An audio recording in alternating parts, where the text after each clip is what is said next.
তুমি মার্কার মানে লুকিয়ে রেখেছিলে বাজারে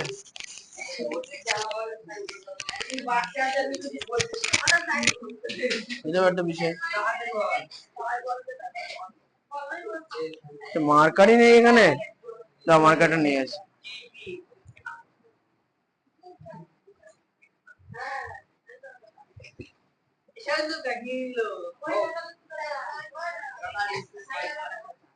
কার্গো দেখছি দেখছি দেখছি।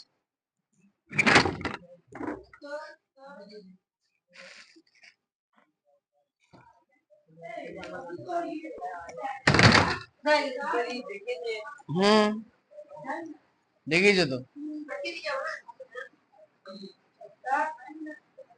ঘোলা ঘোলা লাগছে কেন?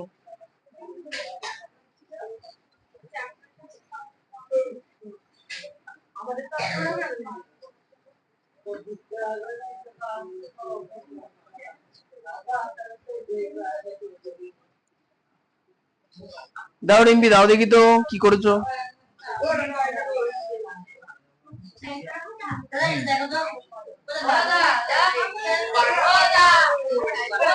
পরের দিন থেকে মা যদি টেক্সট মেসেজ করে তাহলে কিন্তু ওটা ভ্যালিড না, মনে রাখে জন্য।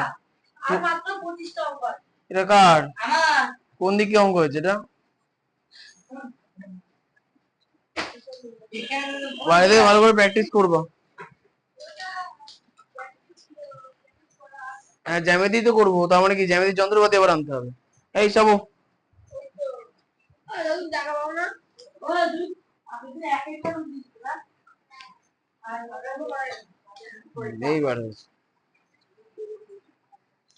তোমার ছবি তো দেখলাম না, দেখি কেমন ছবি এঁকেছো। ও বাবা কি এঁকেছো, তুমি তো সাধারণ জ্যামিতিও করতে পারবো না দেখছি এবার।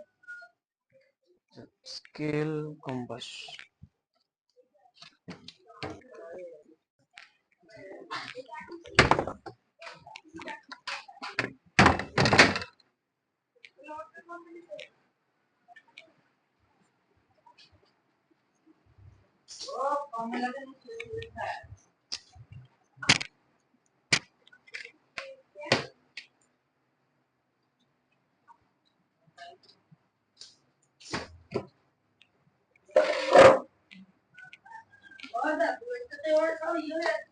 ইয়ে হয়ে যাচ্ছে মানে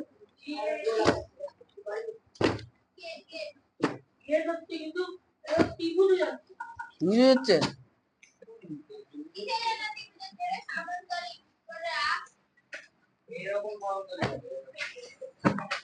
ত্রিভুজও হতে পারে ও যদি আঁকে। দেখি দেখি দেখি যা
ঠিক আছে।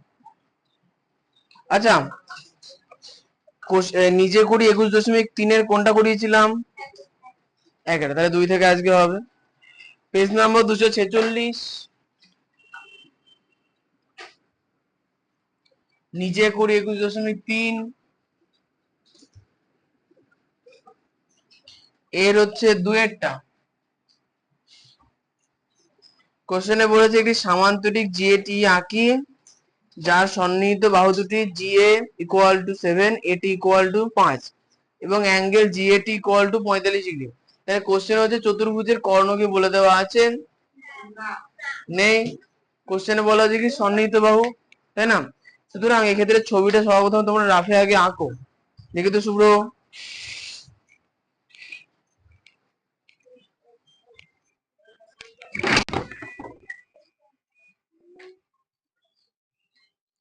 হ্যালো, হ্যাঁ বলুন। আছে তো।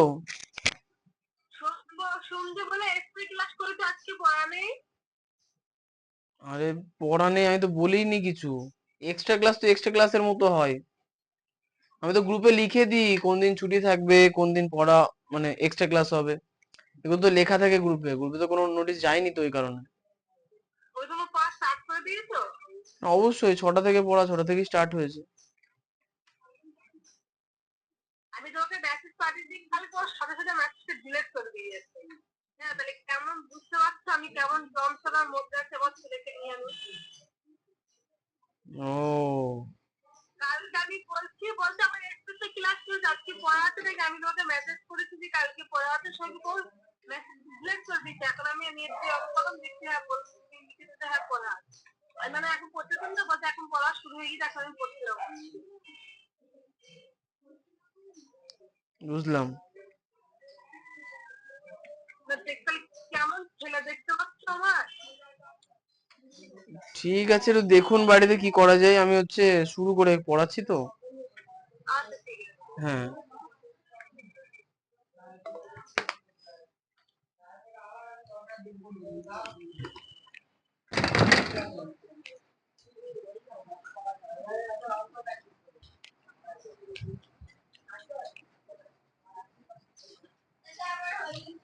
হ্যাঁ, আচ্ছা তাহলে এখানে দেখো ছবিতে যেহেতু কর্ণ বলে দেওয়া নেই, আর যদি বুঝতে না পারে তাহলে ছবিটা নর্মালি আঁকো।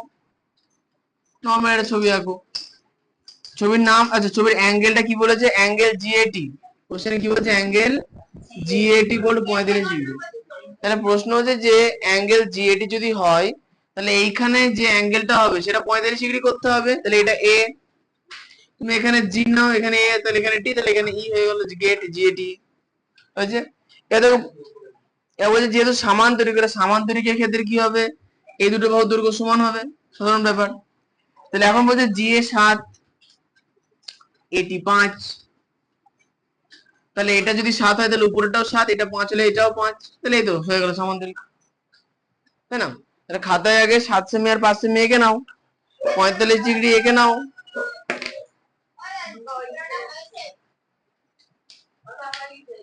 হ্যাঁ কমপ্লিট, সাবাস। তাহলে হ্যাঁ, তাহলে আরো ভালো। যারা যারা করে আনতে পারোনি তাদের জন্য খাতায় আগে 5 সেমি আর 7 সেমি টেনে নাও। এই হচ্ছে 5 সেমি,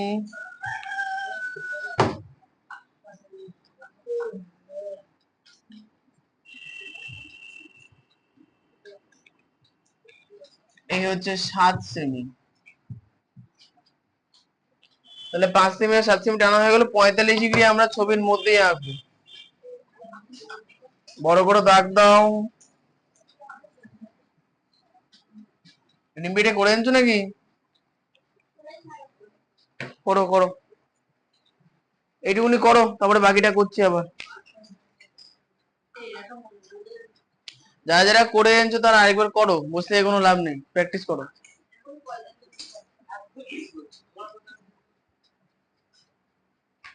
করো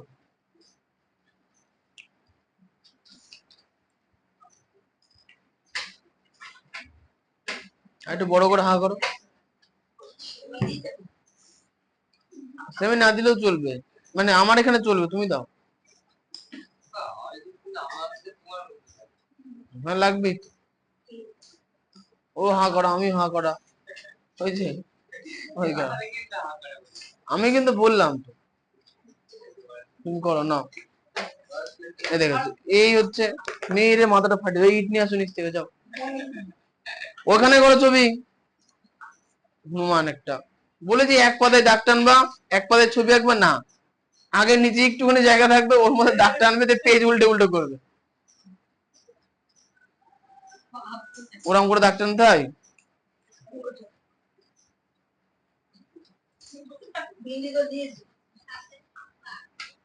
আগে স্কেল বসিয়ে শূন্যর মাথায় বিন্দু, সাতের মাথায় বিন্দু, তারপরে দাগ। বইটা থেকে ঠিক করো, নাহলে ক্লাস 9-এ ওঠার পরে কিন্তু জ্যামিতিতেও পাস করতে পারবো না। দেখবা একটা জিনিসও মিলবে না, তখন তো এরকম সাধারণ জিনিস আসবে না, তখন এরকম বলবে, বলে এক একটা সামান্তরিক আঁকো, দিয়ে ওর মধ্যে একটা বৃত্ত আঁকো, আঁকার পরে বলবো যে কর্ণটি এঁকে দেখো তো বৃত্তের কেন্দ্রবিন্দু আমি কিনা। পুরে বাপরে বাপ, এ কি ছবি দিল! তখন তুমি টেনা বেঁকা করবা, দেখবা কিচ্ছু মিলবে না, ছবি সোজা। এইসব মানুষের ক্ষেত্রে তুমি এবার বসে থাকো।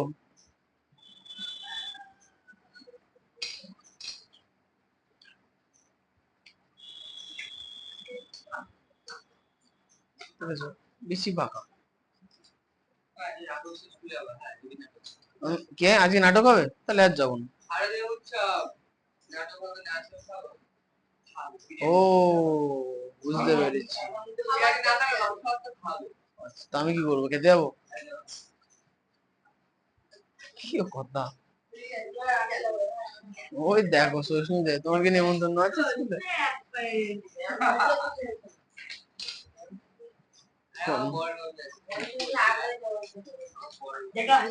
সে তোমার যাও, আমি তো আজকে একটা স্কলারশিপের ফর্ম দিতে যেতাম, তা থাকা যাবো না, কালকে যাবো।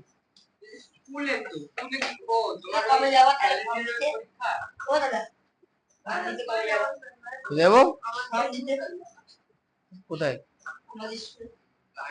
যেতে হবে। আজকে কি প্রোগ্রাম আছে? তাহলে যাবো না, পুজোর পরে যাবো, পুজোর আগে আর যাবো। ছুটি যদি পড়ে যেতে করলে কি হবে? আচ্ছা শোনো, আজকে 4 তারিখ, কালকে 5, কালকে তো ছুটি, ভেবে লাভ নেই। হ্যাঁ হয়েছে, শোনো এমনি, এবার শোনো, এই শোনো, দেখো নিচের আমরা বাহুটা টেনে নিয়েছি, এই বাহুটা, তাহলে এই বাহুটা এজি নিতে হবে তো। এজি কত? 7। তাহলে আগে 7 সেমি মাপ নিয়ে কাটো, 7 সেমি মাপ নাও, দিয়ে এই বিন্দুতে বসিয়ে এইখানে কাটো, দিয়ে এখানে লেখো এ, এখানে লেখো জি। আমি জানি না, আমি যা রাফে যায় গেছে আমি সেটাই করছি।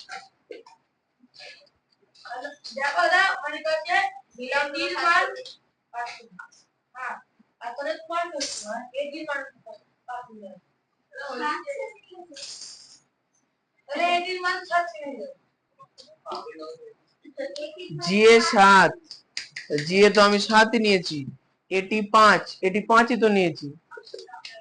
বলো বলো তোমার কি সমস্যা?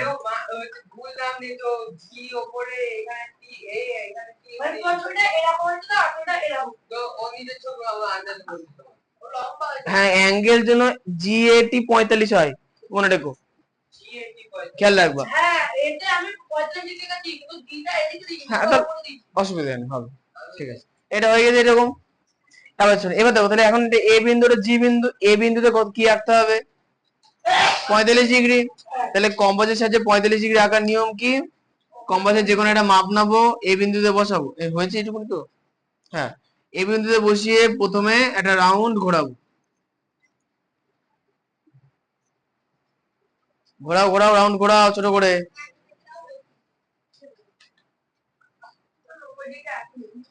হয়ে গেছে। আরে সামনের দিকে একটু কাজ করে নাও, যেদিকে ঘোরাবো একটু কাজ করে নিয়ে ঘোরাবো। এই যে, এই যে দেখো, মনে করো আমি এইদিকে ঘোরাবো, তাহলে কম্পাসটাকে একটু এদিকে হেলিয়ে রাখবো, বেশি না, হালকা। এই যে এরকম হয়ে গেছে। এরপরে এরপরে দেখো, এই সেম মাপ নিয়ে এই যে এখানে যে নতুন বিন্দু কেটেছে, নতুন বিন্দুতে বসে একবার কাটবো, এটা কত ডিগ্রি হবে? 60 ডিগ্রি। যেখানে কাটলো সেখানে বসে আরেকবার কাটবো, বড় করে যা।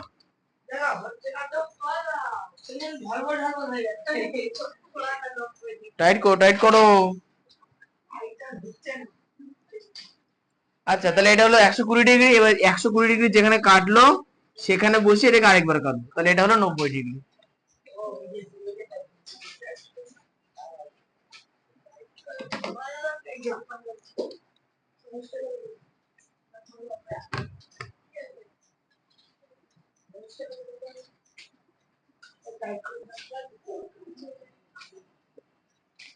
তাড়াতাড়ি 90 ডিগ্রি করো। দাও, ওই তো দিয়েছি।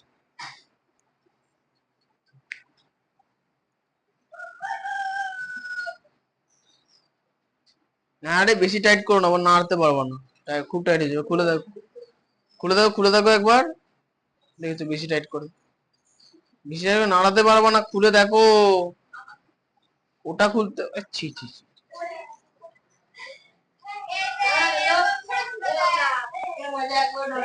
তুমি ওই নাট খুলতে গিয়ে বলেছো, ওইটাই খুলে দেখতে হবে। সাব্বাস, হয়েছে। গ্যাস ধরো, এবার দেবো। হ্যাঁ, টাইট করো।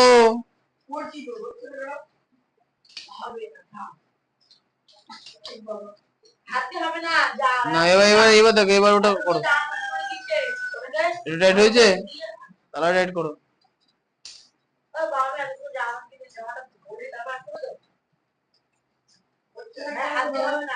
ও না, না আছে।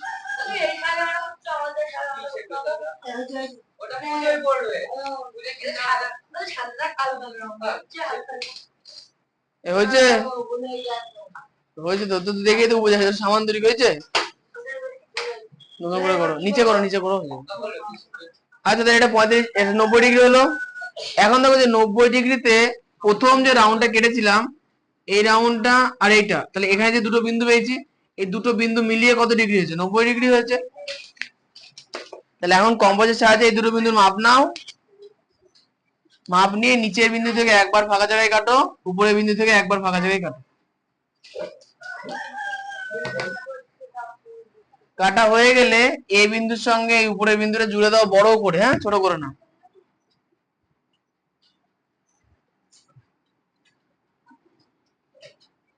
এই হলো আমাদের 45 ডিগ্রি।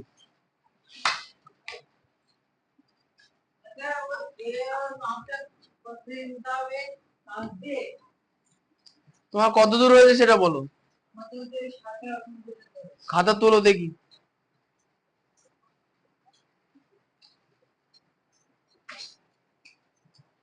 ওরাম করে তুললে, সোজা করে তুলো, মানুষ দেখবে তো নাকি। তুই 90 ডিগ্রি আঁকো নি, আমি এত আস্তে আস্তে কার জন্য করছি? আমি একটা করে ঘুরছি, দিয়ে 2 মিনিট করে দাঁড়াচ্ছি কার জন্য? তাতে 45 ডিগ্রি আঁকো কেন? হ্যাঁ হয়েছে তোমার, এই তো ও তো হয়েও গেল। হ্যাঁ হয়েছে। কি দাদা, কাকে দেখবো? ওই তো 90 ডিগ্রি হয়েছে তো। এই যে এখান থেকে আর এখান থেকে দুটো বিন্দু দেখতে পাচ্ছ তো, মাপ নাও, দিয়ে উপরে দিয়ে কেটে 45 ডিগ্রি করো। এই তো তোমার কোলে নিয়ে করো না, মিলবে না তুমি। হ্যাঁ হয়েছে। ঈশান, ওরে ছিচি, হাতির বাচ্চার চোখ খাতায় ও। এত বড় করতে কে বলে ছোট করে করতে পারছো না?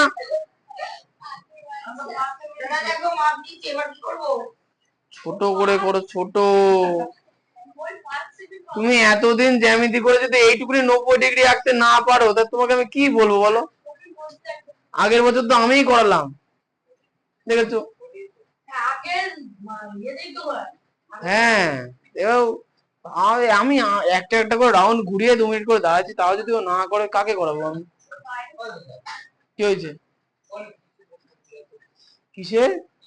যায় না, দাদা একটা বক্স পাঠিয়েছে, খুলে দেখি নি এখন। হ্যাঁ বলি, ওইটা চোখ ও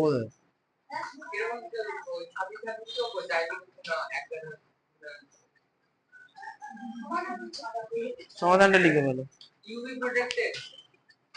50 টাকা সানগ্লাস, এবার পোলারাইজ।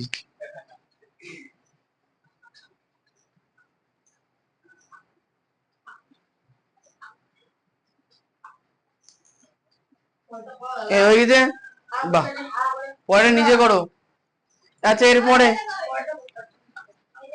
হ্যাঁ হয়েছে হয়েছে, এসে এরপরে, এরপরে হচ্ছে দেখো, এবার ছবিতে দেখো, তাহলে এর উপর থেকে কত সেমি নিয়ে কাটতে হবে?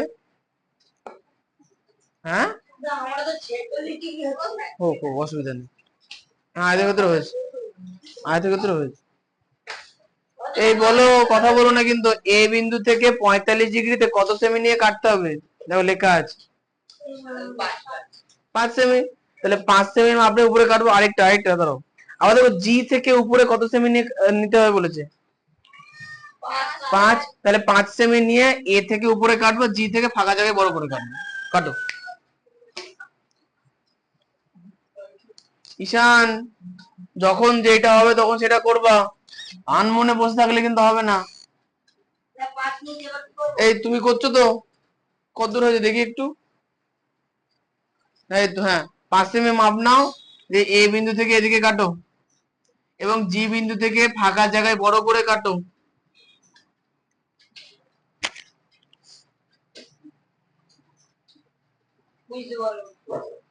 এ বিন্দু থেকে 45 ডিগ্রিতে কাটো। এই যে একটা বিন্দু পেলাম, তার নাম কি হবে? এ থেকে 5 সেমি কত উপরে? টি। এটা হ্যাঁ, প্রতিটি কোণ 90 ডিগ্রি। 90 ডিগ্রি আঁকতে হবে। ওরে তোমার দাগই তো পড়ছে না, প্রেশার দাও একটু। ওরা ওরকম না হনুমান, এইটা এই তো এদিকে ঘুরাবো তো, এইটা এদিকে একটু হেলিয়ে নেবো, এরকম করে প্রেশার দাও, এই আঙুলে প্রেশার দাও।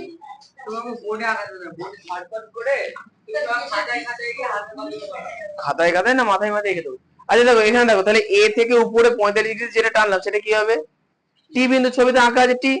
টি থেকে এই দিকে কত সেমি যেতে বলেছে? টি থেকে এই সাইডে, টি থেকে ডান দিকে কত? 7। এবার 7-এর মাপ নেবো, টি থেকে এইটাকে কেটে দেবো।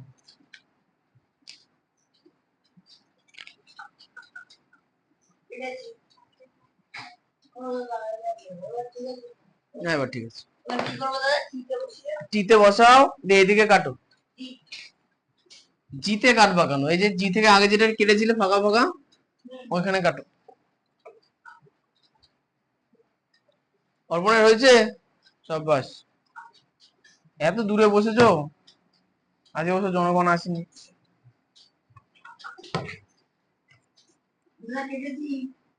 হ্যাঁ, তাহলে এবার ওটা বিন্দুগুলো জুড়ে দাও, আর ওই বিন্দুটার নাম হচ্ছে ই।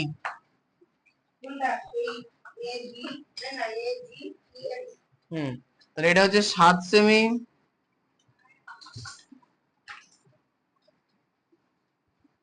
এটা 5 সেমি,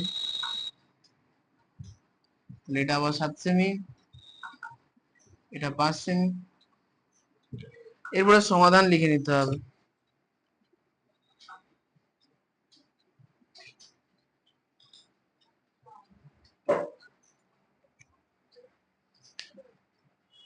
তুমি বসে আছো কেন? পরে এগুলো করো, তারপরে চ্যাপ্টার আছে তো, ওটা করো। কষে দেখি, কষে দেখি।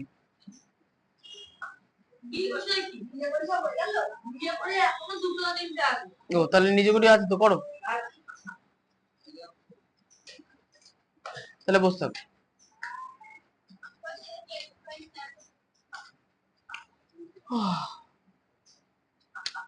এই ইট নিয়ে আসো নিচ থেকে একটা। আরে হনুমান পেন দিয়ে লিখেছে কোন ছবির মধ্যে?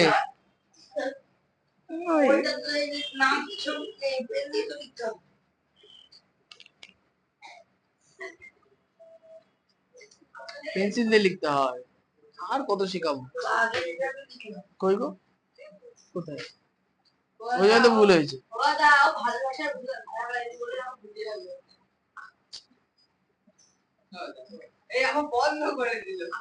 দাও এদিক দাও। হ্যাঁ হয়েছে হয়েছে, তোমার থেকে ওটাই আশা করি, দাও।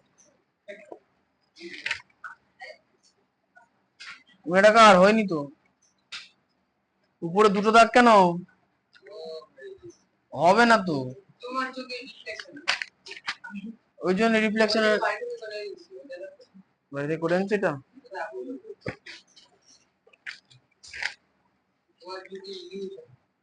হ্যাঁ এটা হয়েছে।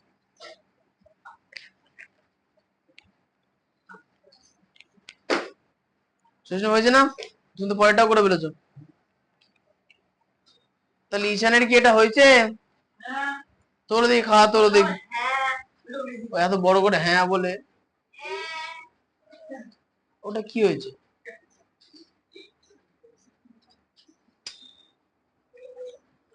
এর পরেরটা আমি বোর্ডে যেই যেই ভাবে করবো সেই সেই ভাবে করবা, হাঁ করে বসে থাকবো না পেছনে। কি হয়েছে? দিয়েছে না নিয়ে নিচে, যাই হোক একটা হবে, একই হলো। কেন তুমি নিয়ে কি করবা? না দেখতে হবে না, কলেজ যখন যাবো দায়িত্ব থাকবো কলেজের সামনে দেখবে।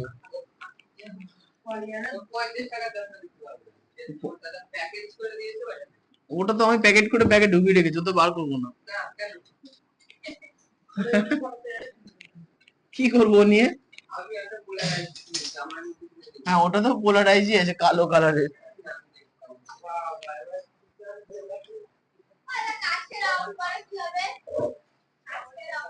ওই ইউটিউব আছে, দেখে নেবা, আমি জানি না, সব আছে। 3 নাম্বার কোশ্চেন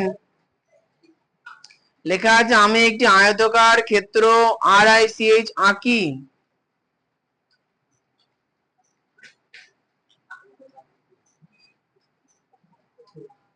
হু বলছো কি করতে? কোশ্চেন পড়ো। বলছে হু। 3 কোশ্চেনটা, আমি একটি আয়তক্ষেত্র। এ তুমি কি করছো? বাড়ি গিয়ে লিখবা, অঙ্ক পড়ো।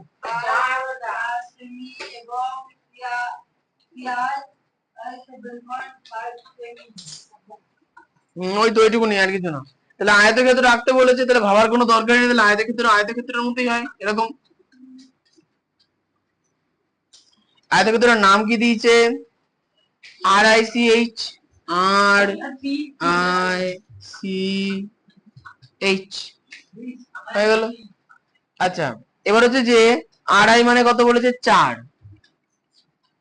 CI মানে বলেছে 7.5, CI মানে এটা 7.5। তাহলে যদি এইটা 4 হয়, তাহলে ওই সাইডে CH কত হবে? 4 হবে, কারণ আয়তক্ষেত্রে এই দুটো সমান হয়। আর উপরেরটা 7.5 হলে নিচেরটাও 7.5। তাহলে খাতার উপরে 7.5 আর 4 সেমি এঁকে নাও, আর এখানে বড় করে দাগ কাটো। তার আগে রাফটা এঁকে নাও, খাতায় আগে রাফ আঁকো, রাফ আগে রাফ আঁকো, তারপরে 4.4 আর 7.5।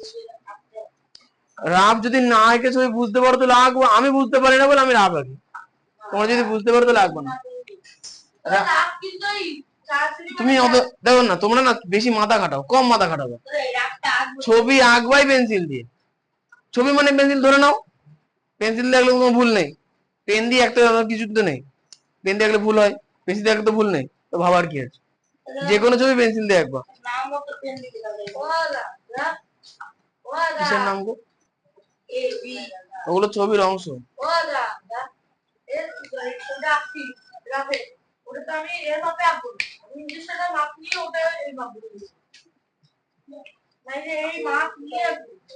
আমি ওই মাপ নিয়ে এঁকেছি কি? তাহলে আবার জিজ্ঞেস করতে পারেন। রাফের ছবি যে হাতে করে আঁকা, হাতে করে আঁকা স্কেল দিয়ে আঁকা সমান হলো? ওটা জাস্ট বোঝার জন্য যে কেমন ভাবে ছবিটা আমি আঁকবো, নকশা, যে এইভাবে এইভাবে আঁকবো হচ্ছে। হ্যাঁ ওইটা অনেকটা ওটা। আচ্ছা 3 কোশ্চেনটা তাহলে 4 সেমি টেনে নি আর 7.5 সেমি টেনে নি। এই হচ্ছে 4 সেমি। দেখছি আগে আমারটা করে নি। এই হচ্ছে 7.5 সেমি।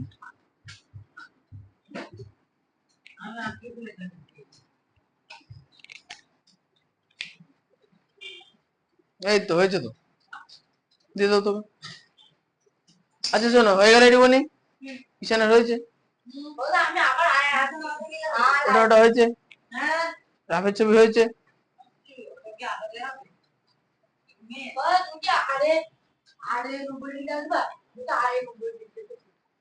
তুমি আবার বুঝতে তো আঁকো, ওই বসিয়ে যাচ্ছে, ওর নেই সেটা।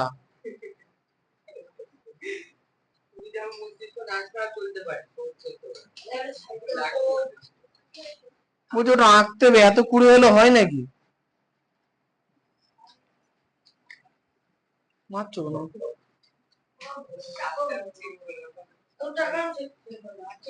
আচ্ছা তোমার এটা হয়ে গেছে রিজু? অর্পণের কতদূর? ওই অর্পণ ছবি এঁকে ফেললো। অর্পণ কতদূর হচ্ছে? ওটা তুমি স্কেল দিয়ে আঁকছো? আমি স্কেল দিয়ে এঁকেছি, হাত দিয়ে এঁকেছি, হাত দিয়ে চটাপট আঁকো। করছে কি ও অত বড় করে? এ খাতাটা তোলো দেখি তো উঁচুতে। তুমি ওইখানে আঁকছো, ওটা রাফে আঁকা, রাফ। আসল ছবি তো কম্পাস দিয়ে পেন দিয়ে এসব দিয়ে আঁকবো, ওটা সাইডে আঁকো, ওখানে হবে না। এই যে ছবির নিচে 10 সেন্টিমিটার জায়গা আছে, ওখানে স্কেল দিয়ে মাপো।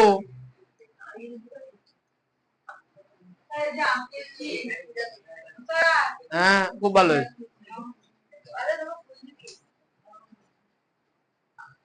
ছোট করে আঁকো, ছোট করে, ছোট ছোট। রাফের ছবি ছোট করে আঁকবা, জাস্ট নিজে বোঝার জন্য। ডবল টেপ তো দেখি কি জিনিস। ডবল টেপ না?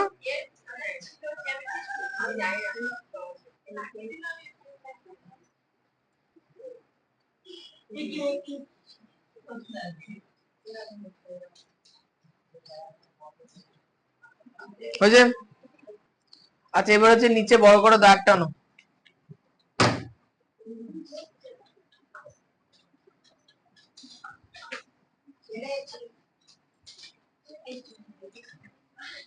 দাগ টেনেছো? এখন আমাকে বলো তো দীপিকা, তোমার এটা হয়ে গেছে আঁকা? হয়নি। এই বাহুটা আমরা ওই ছবির কোন বাহুটা, এইখানে আমরা ছবির কোন বাহুটা নেবো?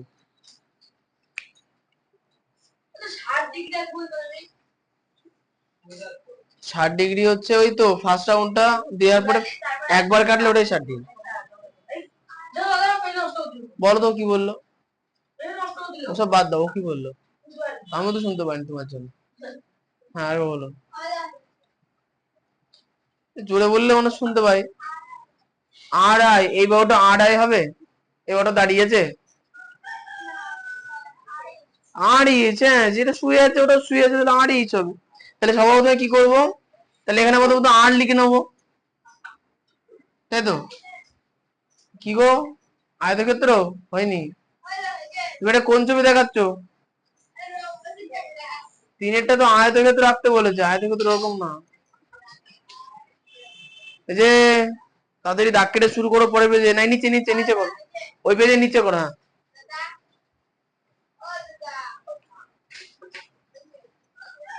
বর্গক্ষেত্র হয়েছে। মা দাগ কেটেছো? আচ্ছা শোনো, দাগ কাটার পরে আমরা ছবি দেখে বুঝতে পারছি কি নিচের বাহুটা আর এইচ বাহু। আর এইচ এর মাপ কত? তাহলে 7.5 মাপ নাও।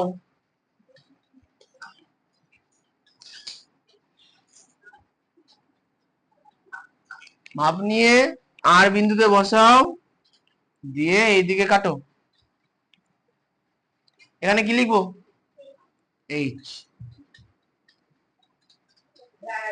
ঈশান, তুই পাহাড়ের উপরে খাতা নিয়ে আঁকছো, ছবি হবে না ওটা। সানে নাও, সানে ব্যাক সাইডে দাও।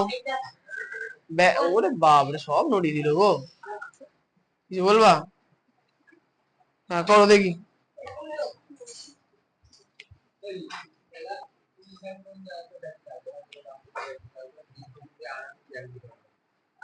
সে ধৈর্য আমার নেই।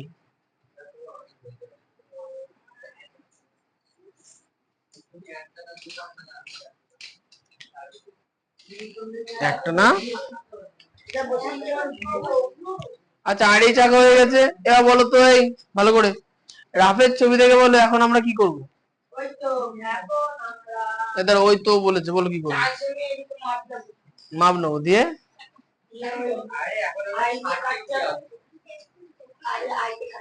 হুম 4 সেমি মাপ নেবো, দিয়ে 8 থেকে 4 সেমি উপরে আরে বড় করে দাগ টানবো এখানে একটা, আর এখান থেকে একটা বড় করে দাগ টানবো। আচ্ছা, 4 সেমি মাপে দাগ টানবো না, এ দাঁড়াও। হ্যাঁ, এই যে দাগটা এখানে কত ডিগ্রিতে আছে? হ্যাঁ, 90 ডিগ্রি কেন হবে? সোজা আছে না, ব্যাপারটা যে আয়তক্ষেত্র আঁকছি, তাহলে আয়তক্ষেত্রের বৈশিষ্ট্য কি প্রত্যেকটা কোণ 90 ডিগ্রি হয়, তাই তো? তাহলে আগে আমাকে আর বিন্দুতে 90 ডিগ্রি আঁকতে হবে। তাহলে ঈশান, তাহলে আর বিন্দুতে 90 ডিগ্রি আঁকতে হবে, তাই তো? কম্পাসের একটা নির্দিষ্ট মাপ নাও, মাপ নিয়ে আর বিন্দুতে বসিয়ে ফার্স্ট রাউন্ড ঘোরাও। যে কোনো মাপ নিয়ে যাবে, কিন্তু 2 সেমের বেশি নেবে, 2 বা 2.5 সেমের বেশি নেবে না। ওদিকে না, হ্যাঁ ওদিকে, ওদিকে না নিলেও চলবে গো, একদিকে নিলেই হবে। আজ হয়েছে এটুকুনি। এইটুকুনি হওয়ার পর দেখো, যে মাপ নিয়ে কেটেছিলাম সেই মাপ নিয়ে একবার কাটবো। এটা হলো 60 ডিগ্রি। 60 ডিগ্রির বিন্দুতে আরেক বসিয়ে আরেকবার বড় করে কাটবো, এটা হলো 120 ডিগ্রি। এবার এইখানে বসিয়ে 120 ডিগ্রি এই দাগটাকে কাটবো, তাহলে কত হলো? 90 ডিগ্রি। আচ্ছা, আমরা এই একটা দাগ দিয়ে কিন্তু পুরো ছবিটা করতে পারবো, হয়েছে? সাইডে করার দরকার নেই, যদি চাও তাহলে করতে পারো, অসুবিধা কিছু নেই, করলেও হবে। হয়েছে 90 ডিগ্রি। দাগ মিলিয়ে দাও, বড় করে দাগ মিলিয়ে দাও, দাগ জুড়ে দাও আর বিন্দুর সঙ্গে বড় করে।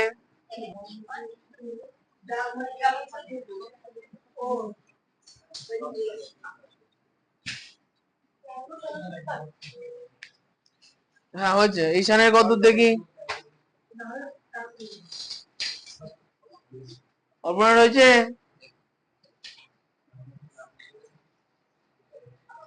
তুমি কোনটা করছো? এটা কেন তুমি করে দেখালে না একটু আগে? তাহলে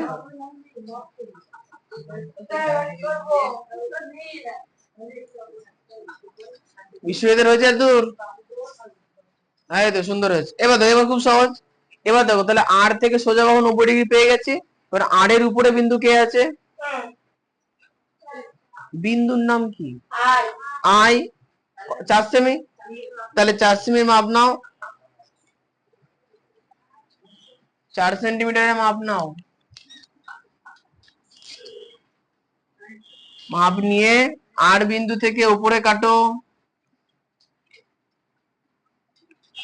আবার দেখো, এইচ বিন্দুর উপরেও দেখো 4 সেমি মাপ দরকার না? তাহলে সেম 4 সেমি মাপ নিয়ে এইচ বিন্দুর উপরে ফাঁকায় ফাঁকায় কাটো। হ্যাঁ,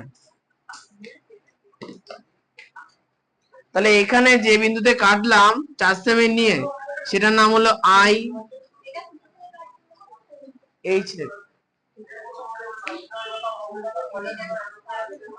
এটা আই থেকে দেখো সি বিন্দু 7.5 নিয়ে কাটতে হবে।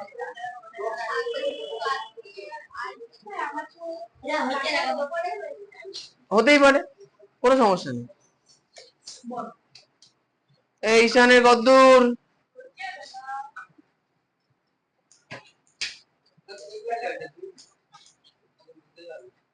তুমি গল্প করে না, তাহলে বুঝতে পারবে। তাহলে নিজেই বুঝতে পারো না, ওকে বোঝাচ্ছ।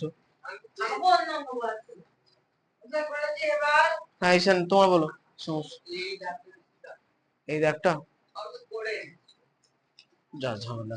আচ্ছা, এটুকুনি হয়ে গেছে। তাহলে এখন বলতো কোন বিন্দু আমাদের ছবিতে নেই? এইচ বিন্দু আছে, আর বিন্দু আছে, আই বিন্দু আছে, সি নেই। তাহলে এইচ থেকে উপরে যে কারুকার্য করার কথা করে দিয়েছি, কিন্তু আই থেকে গিয়ে দিকে কেটেছি একবারও কাটেনি। তাহলে আই থেকে কত নিয়ে কাটবো? 7.5 নিয়ে আই থেকে এদিকে কাটবো, দেখো হয়ে যাবে। 7-এর মাপ নিয়ে আই থেকে এদিকে কাটতে হবে। তাহলে আই বিন্দুতে বসালাম, যেখানে কেটে দিলাম।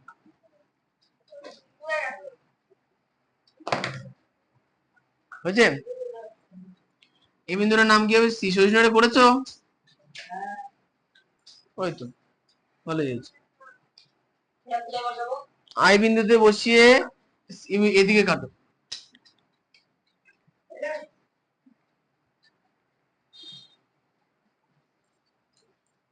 হ্যাঁ, ওখানে সি জুড়ে দাও। আই থেকে সি জোড়ো, সি থেকে এইচ জোড়ো। সি এর সঙ্গে এইচ জুড়ে নাও, আই এর সঙ্গে সি জুড়ে দাও।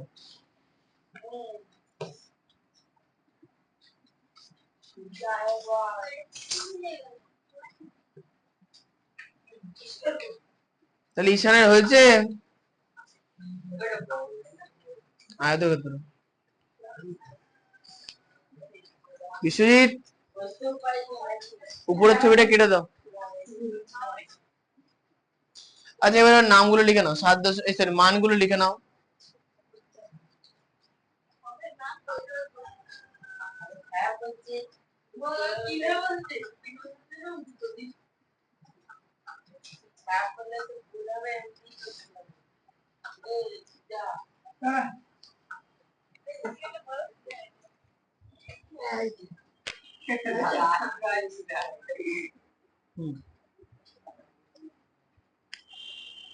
হ্যাঁ ওখানে লিখে নাও 7.5 কই দেখি।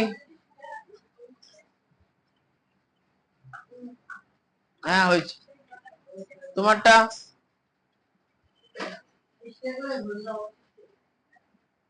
কই তোমার ছবি কই? কত ছোট কেন? নিয়ে আসো নিয়ে আসো দেখে নিয়ে আসো।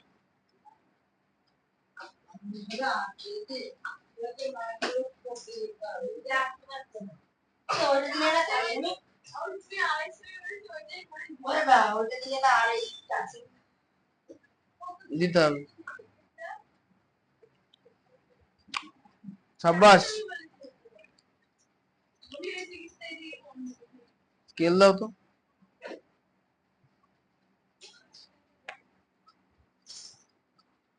ও যেটা ভাবছিল সেটাই হচ্ছে। ধরো আচ্ছা 7.5 তুমি আঁকতে পারো খাতায়? কি করে আঁকতে হয় গো? মানে স্কেল দিলাম, ফোটা মানে কোনখান থেকে কতদূর মাপ নেবো? স্কেল তো চেনো? ওই তো ওই স্কেলে বলো, স্কেলটা বসিয়ে দাগ তো মাপবো, কোনখান থেকে কতদূর, কোন বিন্দু থেকে কোন বিন্দু, দেখে থেকে বলো। বলো স্কেল থেকে বলো কোথায় কোথা থেকে কতদূর টানবো। 1 থেকে 7 আর 7.5 কোথায় গেল?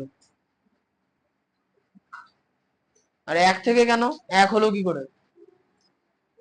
শূন্য থেকে টানতে হয়, শূন্য থেকে 7.5 মানে কি? অর্পণকে। কোথায়? 0 থেকে 7, 7-এর পরে দেখবে যে ছোট ছোট ছোট ছোট ঘর আছে না, ওই ঘর হচ্ছে 5টা, তাহলে কত হবে? ঠোঁট কামড়ে ধরছো কেন ওরকম করে? হ্যাঁ শুরু করবো কোথা থেকে? 0 থেকে, আর শেষ করবো কোথায়?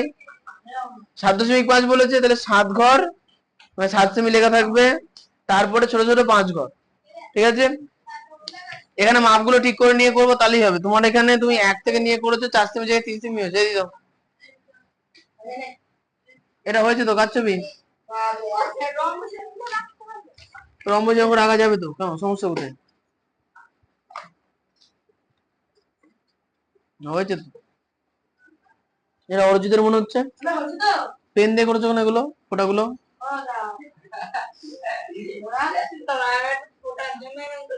ফোটার জন্য এরকম করবো, দুদিন পরে ভাই ফোটা। আল কাতরা দিয়ে ভাই ফোটা দিতে কেমন হতো? আরে হ্যাঁ গো, সারা বলো আল কাতরা দিয়ে সারা জীবন থাকে। হ্যাঁ তুমি কিছু বলতে চাও? ওটা হয়েছে কিনা আমি কি করে বুঝবো? ছবিতে এঁকেছে। ওই তো হয়ে গেছে, এই তো। কিছু কিছু ছেলে পেলে এখানে আছে যারা পারবে। এটা হয়েছে, বাড়ি থেকে করে এনেছো, এটাও হয়েছে। পেন্সিল একটু শার্প করলো, এই যে ছবিটা এখন করেছো না সেরকম, বাইরে একটু ভোতা পেন্সিল দিয়ে করো। কার এটা? ছবি তো হয়েছে বৈষ্ণব।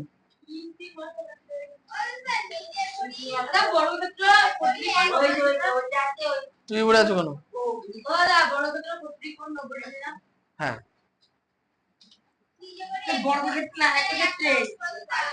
বর্গক্ষেত্রে তো সেমই। এ নাও, আচ্ছা তাহলে এরকম হয়ে গেল। করো, বুঝছো কেন? হয়ে গেছে করা, তো আরো ভালো, পরেরটা করো। হ্যাঁ আচ্ছা 4-এর কোশ্চেনটা দেখো কি বলেছে। একটি রম্বস আঁকি যার একটি কোণ 60 ডিগ্রি এবং প্রতিটি বাহুর দৈর্ঘ্য 6.5 সেমি, তাই তো? তাহলে ঈশান 4-এর কোশ্চেনটা পড়েছো নাকি? ঈশান কিছু বললো, শুনতে পেয়েছো? হ্যাঁ বলছি কি, ও তাহলে 4-এর কোশ্চেনটা কি বলেছে ঈশান?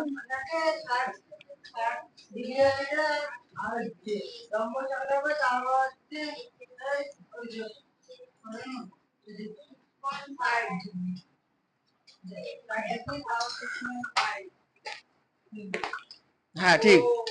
আচ্ছা কোশ্চেনে বলেছে একটা রম্বস আঁকতে যার একটি কোণ 60 ডিগ্রি এবং প্রতিটি বাহুর দৈর্ঘ্য 6.5। শোনো এখানে রম্বসের কর্ণ কি বলে দিয়েছে, রম্বসের কর্ণ বলে দিয়েছে, কর্ণ কর্ণ বলে দেয়নি তো, কর্ণ বলে দেয়নি মানে কি ছবিটা নিমকির মতো হবে না, ছবিটা যেরকম চতুর্ভুজে সেরকমই হবে। এবার রম্বসকে যদি আমরা সাধারণভাবে আঁকি তাহলে দেখতে কেমন লাগবে, অনেকটা সামান্তরিকের মতোই লাগবে, তাই তো।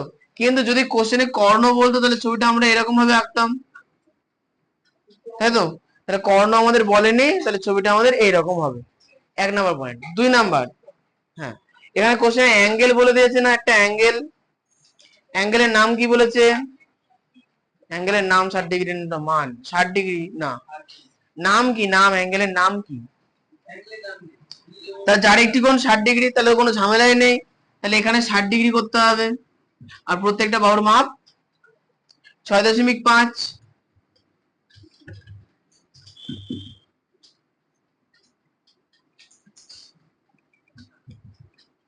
তাই তো। তাহলে এবার একটা কথা বলো তো, সবার প্রথমে তাহলে আমাদের খাতার উপরে কোন সেন্টিমিটার রাখতে হবে, 6.5। তাহলে খাতার উপরে 6.5 এঁকে নাও।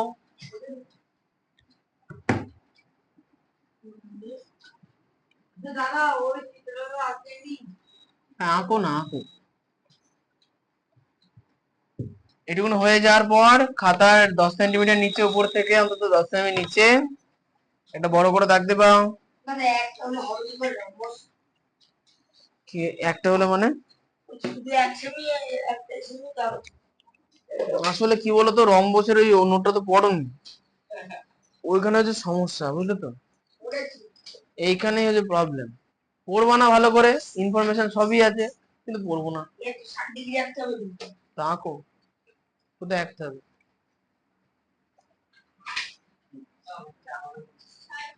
তুমি কি দেখাবো, দেখে বাড়ি যেতে পারবো না তো, ওটা বার করবো না আমি, ওটা ঢুকে রেখেছি, ও বার করছি না। কি জানি এর মধ্যে দেয়নি তো, 1-1.5 বছর আগে দিয়েছিল। ও অত ও প্রচুর দাম তো, ও তো ভালো জিনিস পড়তে ভালো লাগে না। 50 টাকার মাল পড়ে, না আমি খবর শুনি না, আমি শুধু খবর বানাই। তুমি বলো এবার, ঠিক হয়েছে কি করে বললো, জল বেড়েছে, ভালো বলে, জল বেড়েছে মরে গেছে কেন গো, ওকে ওকে যে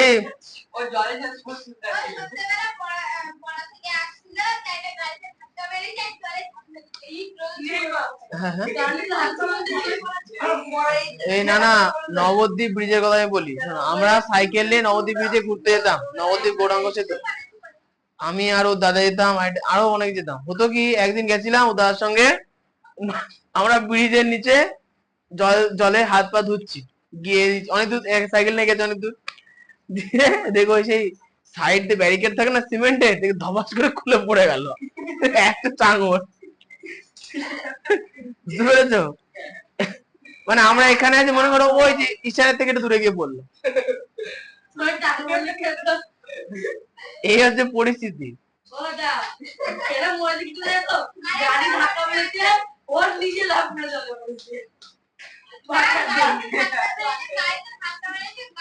না না গাড়িতে ধাক্কা মারবে কেন, ওখানে ব্রিজের সাইডে তো যাওয়ার রাস্তা আছে সাইকেল, ওখানে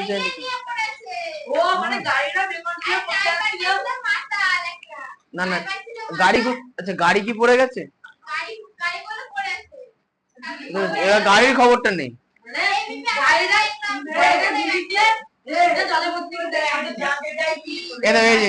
এই হচ্ছে রাস্তা, এর সাইড দিয়ে মোটা ঢালাই করা ব্যারিকেড আছে ফার্স্টে, এর সাইডে দুই সাইডে ফুটপাথ আছে, এই সাইডে আবার খোলা ব্যারিকেড আছে, মানে এটা রাস্তা, এখানে গাড়ি চলবে আর এখানে সাইকেল যাওয়ার রাস্তা, এখানে যে ব্যারিকেড গুলো আছে এগুলো খুলে খুলে পড়ে যায় এই সাইডে আর কি, মানে এবার এই সাইডে কিছু নেই কিন্তু ফাঁকা জল, এই সাইডে বললে মানে জল নিচে, এই ব্যারিকেড খুলে পড়ে যায় আর কি, মাঝে মাঝে পুরনো হয়ে গেছে তাই। এবার তুই বলো, ধরো রাস্তা দিয়ে তো গাড়ি আছে, এইখান দিয়ে তো আর গাড়ি যাবে না। এখন ওই ছোড়া যদি রাস্তা দিয়ে যায় তাহলে ওর প্রবলেম, রাস্তা দিয়ে গেছে কেন ফার্স্ট। ও দাদা আর বলো যে লোকটা গাড়ি যাচ্ছিল, ওটা যাচ্ছিল, ওই গাড়ি ওই গাড়ি চালাটা মস্ত ছিল মাথার বলে গাড়ি জলে ফেলো, মানে ও অ্যাক্সিডেন্ট করছিল। আর ওই বাচ্চা মানে ছেলেটা যে ভেঙে ঘুরতে গিয়েছে, ও চলে এসেছে, দুজন মিলে অ্যাক্সিডেন্ট করছে। হ্যাঁ এখন অবশ্য প্রচুর জল। আর না ওই গাড়ি এলে সাইকেলে ওই লোকটা সাইকেলের ভিতরে এমন দাম করেছে, সাইকেলে বুশ লেগে গিয়েছে। সাইকেল ভেঙে পড়েছে। ছেলেকে সামনে গান দিয়েছে স্কুলে বসে, তবে সারা দিন ক্লাস করেছে, কাম করে দিদিটা সবাই পুজো হস্টেলেও নাই, তবে সারা দিন ক্লাস করে বাড়ি বাড়ি কিছু। সাপে যখন কামড়েছে তাহলে তো হসপিটালে বাড়ি।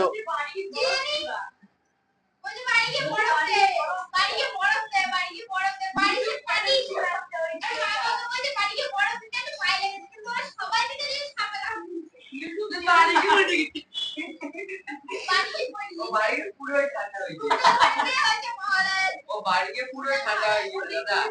বাড়ি গিয়ে পুরোই ঠান্ডা হয়ে গেছে। বরফ দিয়ে গেছে। আমাদের গাড়ি চালাই যে 80 কিলো।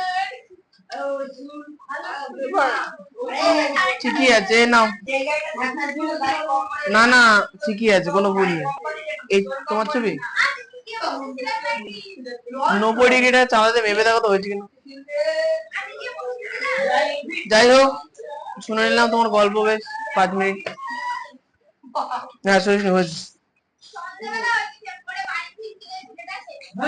না না এই ঘটনা আমাদের এখানেও আগের দিন ঘটলো। এই সুদীপ্ত বলে ছেলেটা রাত্রেবেলা আসছিল রাস্তা দিয়ে, দিয়ে পেছন দিয়ে লরি এসে ধাক্কা মেরে ড্রেনে ফেলে দিয়েছে।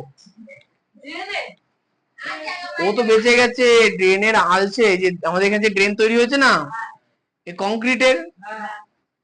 এখন প্রশ্ন, এবার এটা তো খুব চওড়া না যে এখান থেকে মানুষ পড়লে পুরো মানুষের স্ট্রেট হয়ে পড়তে পারবে। বাই চান্স সুদীপ্ত এখান থেকে হেঁটে হেঁটে আসছিল, পেছন থেকে ওই জল দেয় না যে বড় বড় গাড়িগুলো, লরি, ওই লরি এসে ধাক্কা মেরে যাওয়ার সাইকেলে, ও এর মধ্যে হুমড়ি খেয়ে পড়ে গেছে। এবার শোনো, যদি বাই চান্স মাথাটা এই সাইডে লাগতো আর ছুটালো খুব ওটা। স্পট ডেড হয়ে যেত। বিষয়টা জানার খুব ভালো মুখে জিজ্ঞাসা করলাম, বলছে হয়েছে তাহলে ঠিক আছে। হ্যাঁ এটা হয়েছে। রাতেবেলা চন্দ্র করে ঘুরে বেড়াবে। এটা এরপরে শোনো, সবার প্রথমে দেখো আচ্ছা এইখানে দেখো এই যে দাগটা, এই দাগটা উপরের দাগ না নিচের দাগ? নিচের দাগ। নিচের দাগে এখানে এখানে কোশ্চেনে তো নাম দেয়নি, তাহলে আমরা একটু এবিসিডি দিয়ে নিই। এবিসিডি দিয়ে নাও। তাহলে এখানে প্রথমত এ বিন্দু, এ বিন্দুতে কত ডিগ্রি আঁকতে হবে? 60 ডিগ্রি হবে। এই বিন্দুতে 60 ডিগ্রি আঁকতে হবে। তা 60 ডিগ্রি আঁকার পদ্ধতি কি? কম্পাসের নির্দিষ্ট মাপ নিয়ে ফার্স্ট রাউন্ড ঘোরাবা, যেখানে কাটবে সেম মাপ নিয়ে একবার কাটবা, যেটা কাটলে সেটা 60 ডিগ্রি।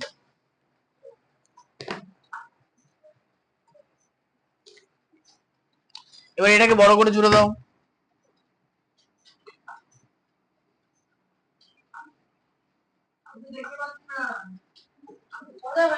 আচ্ছা 60 ডিগ্রি হয়েছে কিনা দেখো। হয়েছে তোমার? ও তো করেও ফেলেছো, খুব ভালো। কিন্তু তুমি 60 ডিগ্রি আঁকতে কি করেছো নিয়ে আসো, মানে 75 হয়েছে তোমার। দেখো তো দাঁড়াও তো। হ্যাঁ 60 ডিগ্রি আঁকার জন্য 90 ডিগ্রি এঁকেছো কেন? 60 ডিগ্রি তো একবারই হয়েছে। দেখো হয়েছে দেখো হয়েছে বললাম তো, কি দেখবি? না দেখে বললে হয়েছে। না না হয়েছে, হ্যাঁ হয়েছে। এই তো 60 ডিগ্রি হয়েছে। আচ্ছা এরপরে দেখো একটাও যাবে। হয়ে গেল, এই ঈশান হয়ে গেছে। আচ্ছা এবার দেখো ভালো করে, এ বিন্দু থেকে কার এটা, হ্যাঁ হয়েছে। মাপার দরকার নেই, পদ্ধতি ঠিক থাকলে হবে। আচ্ছা এ বিন্দু থেকে সব দিকে তবে এ বিন্দু থেকে এই দিকে কত সেমি? এ বিন্দু থেকে এই বাহু বরাবর কত সেমি? 6.5। এ বিন্দু থেকে উপরের দিকে কত সেমি? আচ্ছা তাহলে এখন আগে আগে আগে 6.5 এর মাপ নাও। মাপ নিয়ে এ বিন্দু থেকে এদিকে কাটো, 6.5 গেল।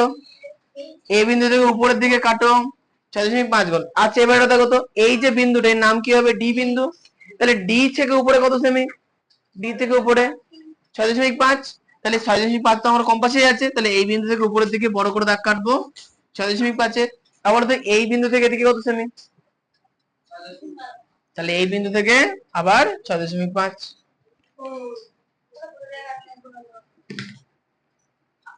এখান থেকে বড় করে এখান থেকে এটা, তাহলে এর নাম কি হবে এডি, বি, এটা সি, এবার জুড়ে দিতে হবে।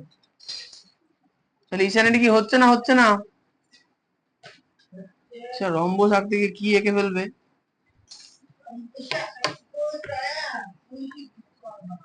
বাবা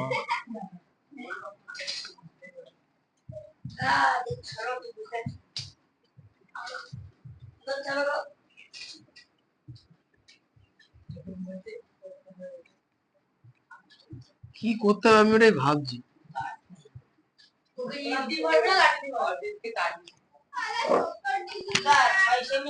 চাঁদা চাঁদা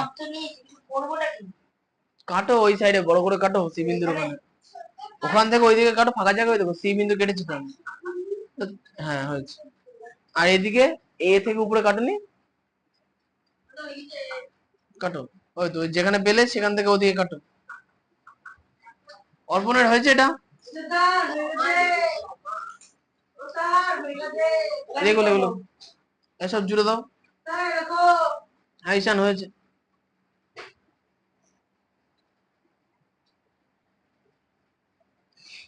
আজকে এই অধ্যায়টা হয়ে গেলে, মানে এই চ্যাপ্টার না নিচেগুলিটা হয়ে গেলে পরের দিন আবার অন্য নিচেগুলি হবে। জ্যামিতিতে প্রতিবার 1 মাসের কাছাকাছি টাইম লাগে প্রত্যেকবার। ক্লাস 6 এ তো শেষই হচ্ছে না।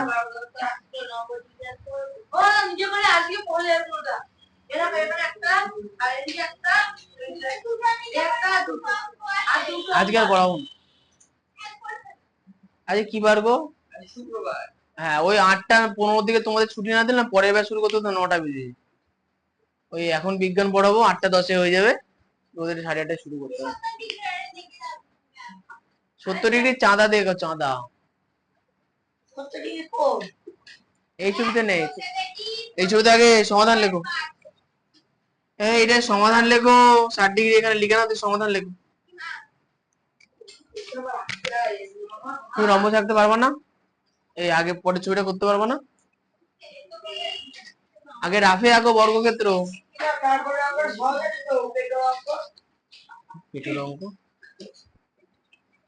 পাত লেখা ছিল, লিখেছে পেটো, কি অবস্থা ছিল, পিএটিএইচ লিখেছে পিএটিও।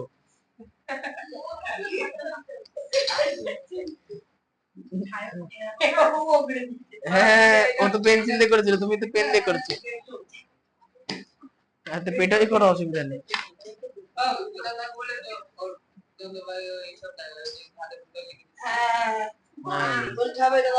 বলেছি বলেছি, সাবাস হয়েছে।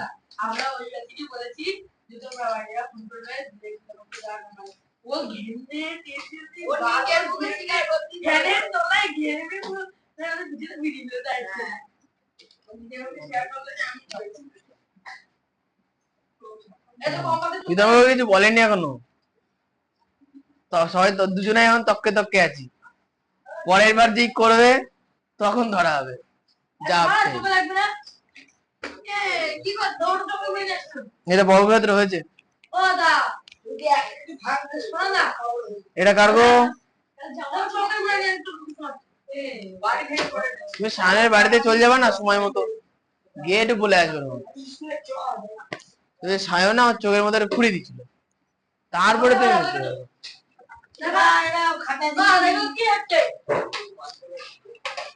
কি করছো সব? এটা কার হয়নি, লেখো এসব মানগুলো লেখো।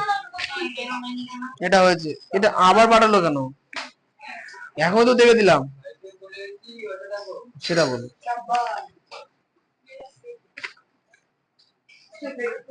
হ্যাঁ বাড়ি থেকে ওটা, বাড়ি যেটা করেছো ঠিকই আছে, পেন্সিলটা শার্প করো। আচ্ছা এরপরে বর্গক্ষেত্রতে চলে আসি। ঈশানের হয়েছে তো এটা, ঠিক আছে। 4 কোশ্চেনটা সরি 5-এর টার্ম, একটি বর্গক্ষেত্র PATH আঁকি। মনে হয় হয়েছে, কি জানি কি এঁকেছো। এত বড় কথা কি জানি। 5-এর কোশ্চেনটা বলেছে এটি বর্গক্ষেত্র PATH আঁকি যার প্রতিটি বাহুর দৈর্ঘ্য 8 সেমি। আচ্ছা বর্গক্ষেত্র দেখতে কেমন হবে? আর বড় না এরকমই। এখন বর্গক্ষেত্রের বৈশিষ্ট্য কি 4টে বাহুর দৈর্ঘ্য সমান, মানে এইটা 8 সেমি হলে এটা 8, এটাও 8, এটাও 8, তাহলে এগুলো PATH। কিন্তু শুধুমাত্র বাহুর দৈর্ঘ্য দিয়ে তো আমরা বর্গক্ষেত্র আঁকতে পারবো না, আর একটা বৈশিষ্ট্য লাগবে। বর্গক্ষেত্রের একটা বৈশিষ্ট্য কি, একটা কোণ কত ডিগ্রি হয়? 90 ডিগ্রি। তো সবকটা কোণই 90 ডিগ্রি হবে, তাই তো? তাহলে খাতাতে আমাদের কত সেমি বাহু টানতে হবে? তাহলে খাতাতে 8 সেমির বাহু টেনে নাও তাড়াতাড়ি। খাতায় 8 সেন্টিমিটারের বাহু টেনে নাও।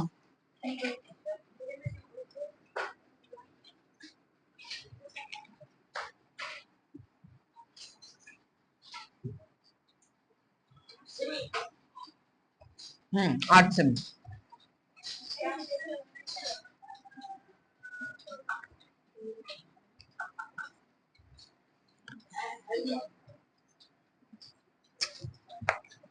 বারবার নড়ে যাচ্ছে তো খুব। স্কেলটা ভালো, গ্রিপ করছে না। ভালো বোর্ড কিনবো, কিনতে তো মন চাই, কি বলতো টাকা নেই তো, ওই জন্য খুব কষ্ট। আরে বড় কথা হচ্ছে এত বড় বোর্ড পাওয়া যায় না, বোর্ড বানাতে হয়।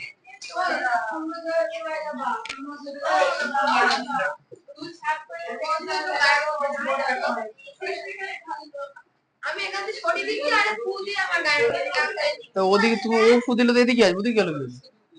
ও ফুল দিয়ে ফেলে দাও, সাইডে ফেলে দাও।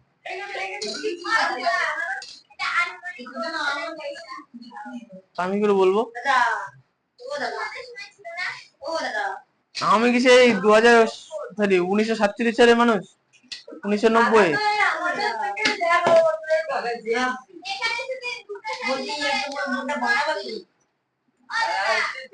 আচ্ছা এই পরিমলদার কাছে এরকম বোর্ড আছে নাকি? আমাকে বলছিল একদিন কোথায় পাওয়া যায়। হ্যাঁ হ্যাঁ, ওটাই লেগে, ঠিকই আছে। আমাকে অনেকদিন বলছিল, আমি বললাম কিনা তো যায় না, বানাতে হবে।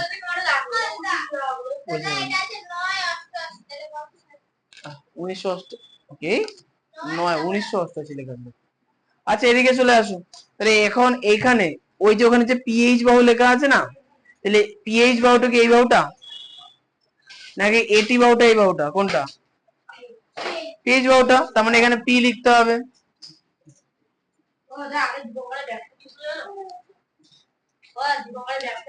পরে শুনো পরে।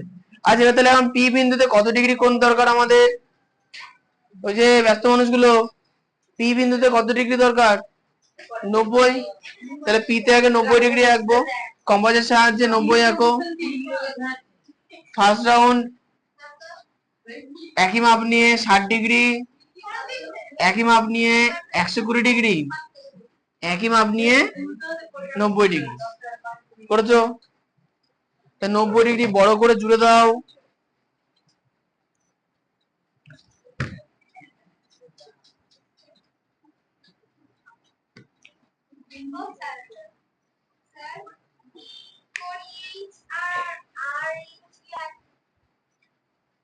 হ্যাঁ বলো।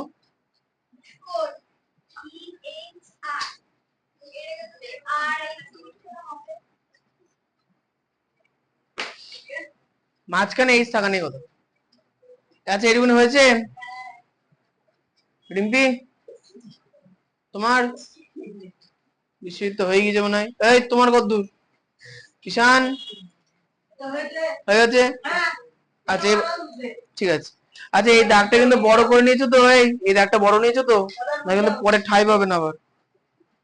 এই দাগটা বড় করে টানবো। হ্যাঁ 8 সেমি, এখানে 8 সেমি তুলতে হবে। আবার ছবিতে দেখো 8 সেমি আছে পরে, 8 সেমি না তুলতে পারলে কিন্তু আবার হবে না। পেন দিয়ে টুপির মধ্যে সব লেগেছে। না না, যা বেকার হয়ে গেল। আচ্ছা এরপরে এখন দেখো তাহলে পি থেকে এইচ কত সেমি? 8। পি থেকে এ কত সেমি? আবার এইচ থেকে টি 8, মানে কি সব দিকে 8, তাহলে 8 সেমি নিয়ে চারদিকে দাগ কেটে দেবো। 8 এর মাপ নাও, রাখো খাতা রাখো। 8 এর মাপ নাও, দিয়ে পি বিন্দুতে বসিয়ে এইদিকে 8 সেমি টানলাম। আচ্ছা, পি বিন্দুতে বসিয়ে উপরে 8 সেমি টানলাম। এখানে যে নতুন বিন্দু পেলাম সেখানে বসিয়ে উপরে 8 সেমি টানলাম। এখানে যে নতুন বিন্দু পেলাম সেখানে বসিয়ে এখানে 8 সেমি কেটে দিলাম। এইখান থেকে এইখানে, এইখান থেকে এইখানে।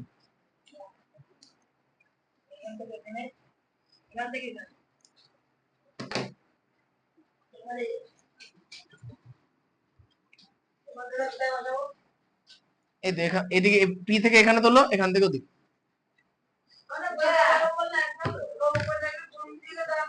আচ্ছা, আরেকবার আমি দাগটা টেনে নিয়ে বলছি, দাঁড়াও।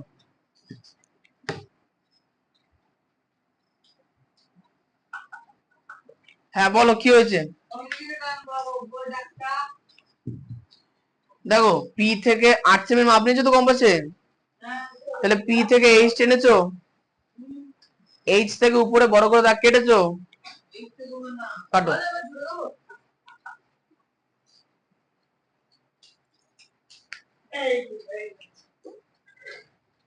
তোমার হয়ে গেছে না?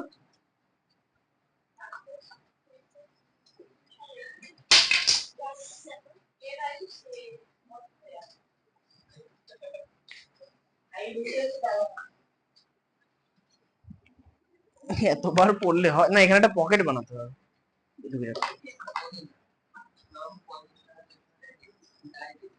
তাও নেই আমার কাছে, তুমি আমার চশমা দিয়ে কি করবা?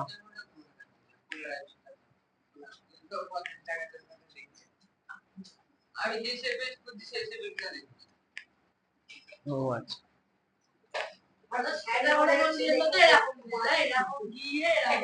সানগ্লাস এইটা হয়ে গেছে। হ্যাঁ, অরিজিৎ হয়েছে, ঈশানের হয়েছে। সমাধানের আগে এগুলো লিখো এখানে। কে ওসব করে না?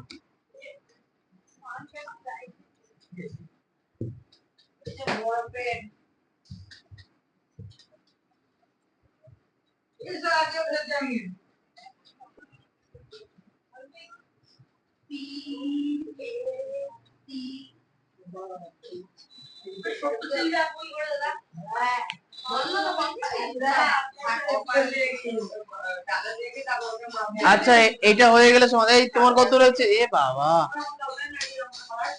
কি দরকার? ও দিয়ে অয়ন কত আজকে এই পড়ছে, এবার বিজ্ঞান। অয়নকে দাও, অয়নকে দিয়ে দাও, অয়নকে দিয়ে দাও।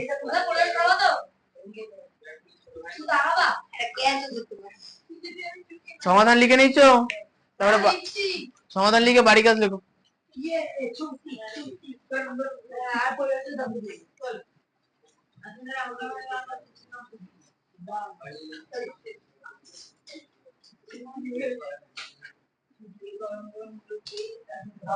ও সহিষ্ণু, হ্যাঁ সহিষ্ণু হয়েছে 4। হ্যাঁ, পেজ নাম্বার 246 এর নিজে করি 21.3 প্র্যাকটিস করবা, পরের দিন করতে দেবো।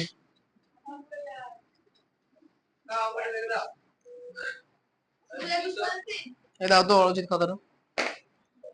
হ্যাঁ, শুধু 21.3 যে 5টা আছে ভালো করে প্র্যাকটিস করে আসবো।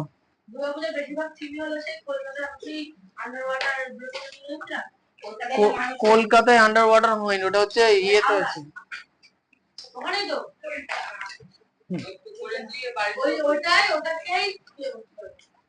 ওখানে কি হয়েছিল গো? আন্ডার ওয়াটারে কি হয়েছিল একটু শুনি। বলছি ওই যেটা হয়েছে মানে আরজি করার কথা বলছো? না না, তাহলে কলকাতায় যে হলো একটা ইয়া আছে না, আন্ডার ওয়াটার রেল। ও আচ্ছা আচ্ছা, মেট্রো। আচ্ছা, হ্যাঁ ভালো মেট্রো ছিল। সাথে তৈরি করছে এই এলইডি জানলাগুলো এলইডি টিভি লাগাবে যে ওখানে করা ঢুকবে সবাই জানে ভালো করছে যদি বেশি দাম যারাই করছে ওই দেখো বাজেটটা দেখতে দলে এ ভাই, এটা হয় না, এটা ঘষা মাজা করা যাবে না, এটা ঠিকই আছে। ওদের একটা টিভি হয়েছে 50 করে টাকা লাগে সে উপরে আমরা ঘুরবে বাড়ি যাবা? যাও, পরিবেশটা পড়িয়ে নিয়ে আমি তাহলে। একটা লেয়ার যেগুলো আমরা বিল্ডিং এর লেয়ার গুলো হ্যাঁ তো দুবারে দেখছি।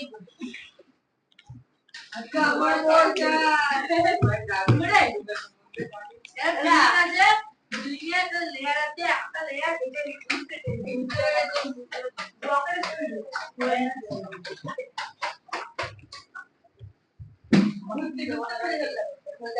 এত উঁচু করছে যে কত লেবার পাইছে ওদের এখানে ইউটিউবার কেন এখানে ইউটিউবার কেন কি জানি জেরক্স করে নিয়েছে মামার দোকান থেকে। এক্সট্রা দিয়েছিলাম তো, ধরো কাউকে তুমি জানো না, ওর থেকে জেরক্স করে নাও।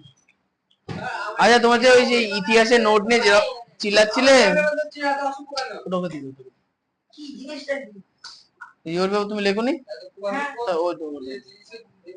এই তোমরা যে ইতিহাস আর ভূগোলের জেরক্স তো কান্নাকাটি করছিল কদিন, ওকে যে দিলাম তারপরে তোকে টাকা দাওনি ওকে? আজকে কিন্তু শেষ দিন আজকে লাস্ট দিন। হ্যাঁ, কবে করবা? ও মানে লাস্ট দিনই মনে পড়ে, এক সপ্তাহ টাইম দেওয়ার মনে ছিল না।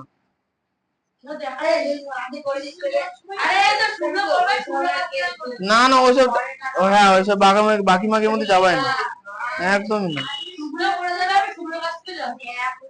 শুভ্র জামা তুমি করেছো? তুমি করে নেবা তাহলে।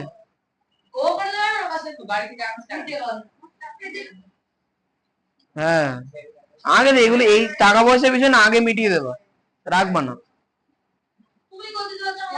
না, ওটা ওটা আমার ডিউটি না, আমি তোমাকে দিয়েছি দায়িত্ব করে, 1 বছর দিয়ে স্টোর করে দিয়েছি তো, তাহলে আবার কি কিছুটা দিয়েছি তো। আচ্ছা, অহনা মন্ডল, দাঁড়াও, অহনা, রিম্পি, সায়ন, সহিষ্ণু অধিকারী আসেনি, ছুড়ো, ঈশান, অরজিৎ, সোহম আসেনি, রিমি আসেনি, রিমি আগের দিন। আচ্ছা, এরপরে হচ্ছে স্বর্ণদ্বীপ।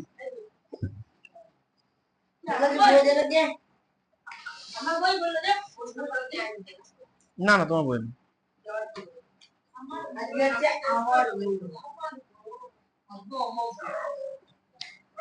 তা রিজু একদিন কামাই করেছিল মাঝে, কি কারণে গো?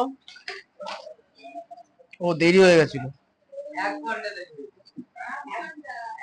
আচ্ছা, আগের দিন বই দিয়েছিল দীপঙ্কর, আজকে বই দেবে হচ্ছে অয়ন।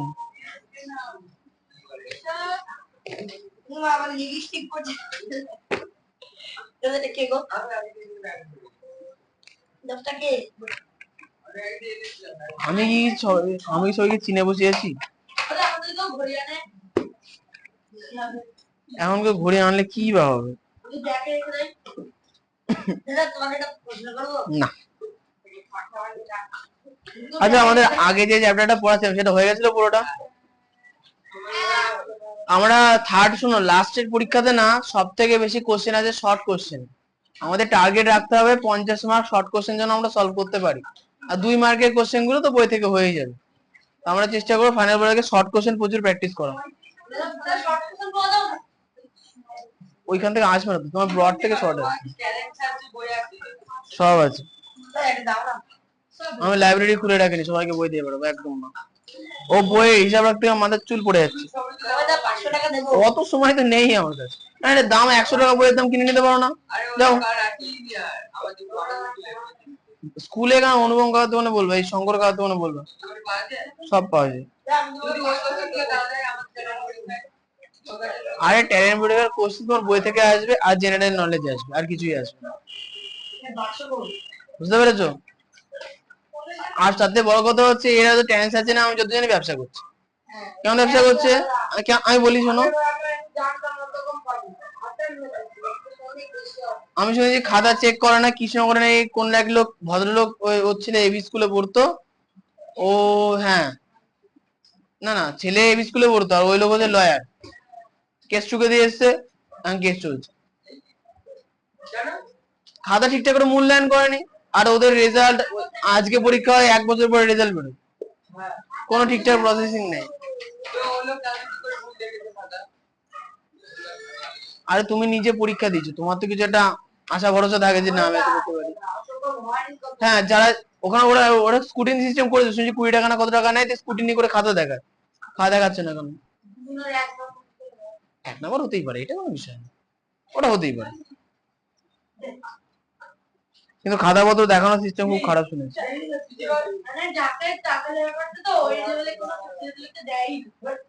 ওই জন্য আমরা আমাদের স্কলারশিপ টেস্ট শুরু করেছি। না, আমারটা আপাতত ফ্রি, আমি যেদিনকে টাকা নেবো ফার্স্ট হলে রুপোর মেডেল দেবো, আমি যেদিনকে টাকা নেবো রুপোর মেডেল দেবো ফার্স্ট প্রাইজ কম করে। মানে ওইটা ক টাকা হবে একটু হিসাব করে রেখেছি, আপাতত এক্সপেরিমেন্ট চলছে, সাকসেসফুল হয়ে পরে ওটা চালু করব।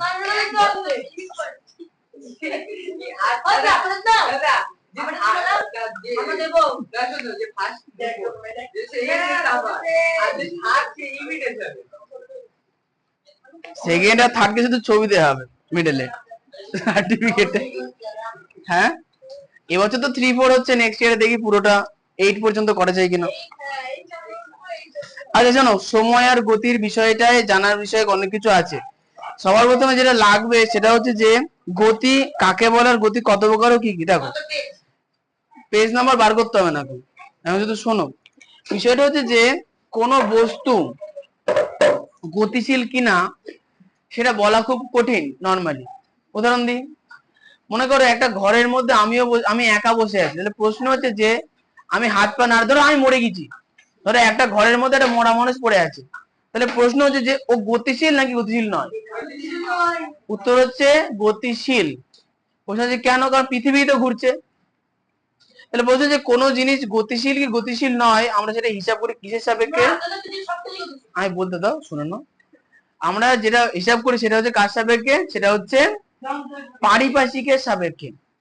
মানে ধরো দুটো ট্রেন পাশাপাশি চলছে, যদি দুটো ট্রেনের গতি একই রকম হয়, সেম হয়, তাহলে আমি এই জানলায় বসে আছি, আমার সামনের জানলায় অন্যজন বসে আছে, সুন্দরী বসে থাকলে আরো ভালো।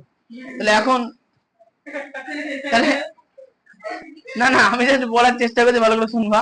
তাহলে এখন হবে কি, দুজনে কি দেখবে যে হ্যাঁ এ সিট আছে ও সিট আছে, মনে হচ্ছে কি পাশের বাড়ির জানলা, শহরাঞ্চলে এটা দেখা যায়, এটাই বলছি। তাহলে কি, কিন্তু এবার শোনো, কিন্তু আসলে না, কিন্তু আসলে ট্রেন দুটো তো চলমান, হয়তো 200 কিলোমিটার না, নেই তো, হয়তো 100 কিলোমিটার প্রতি ঘন্টা গতিবেগে চলছে, তাও তো হতে পারে।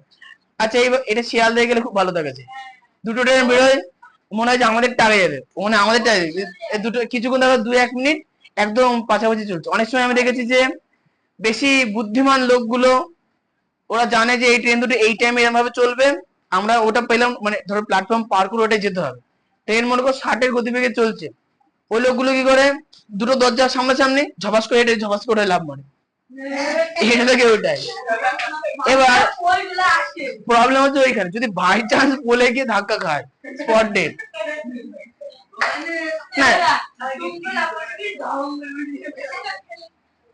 হয়ে গেল।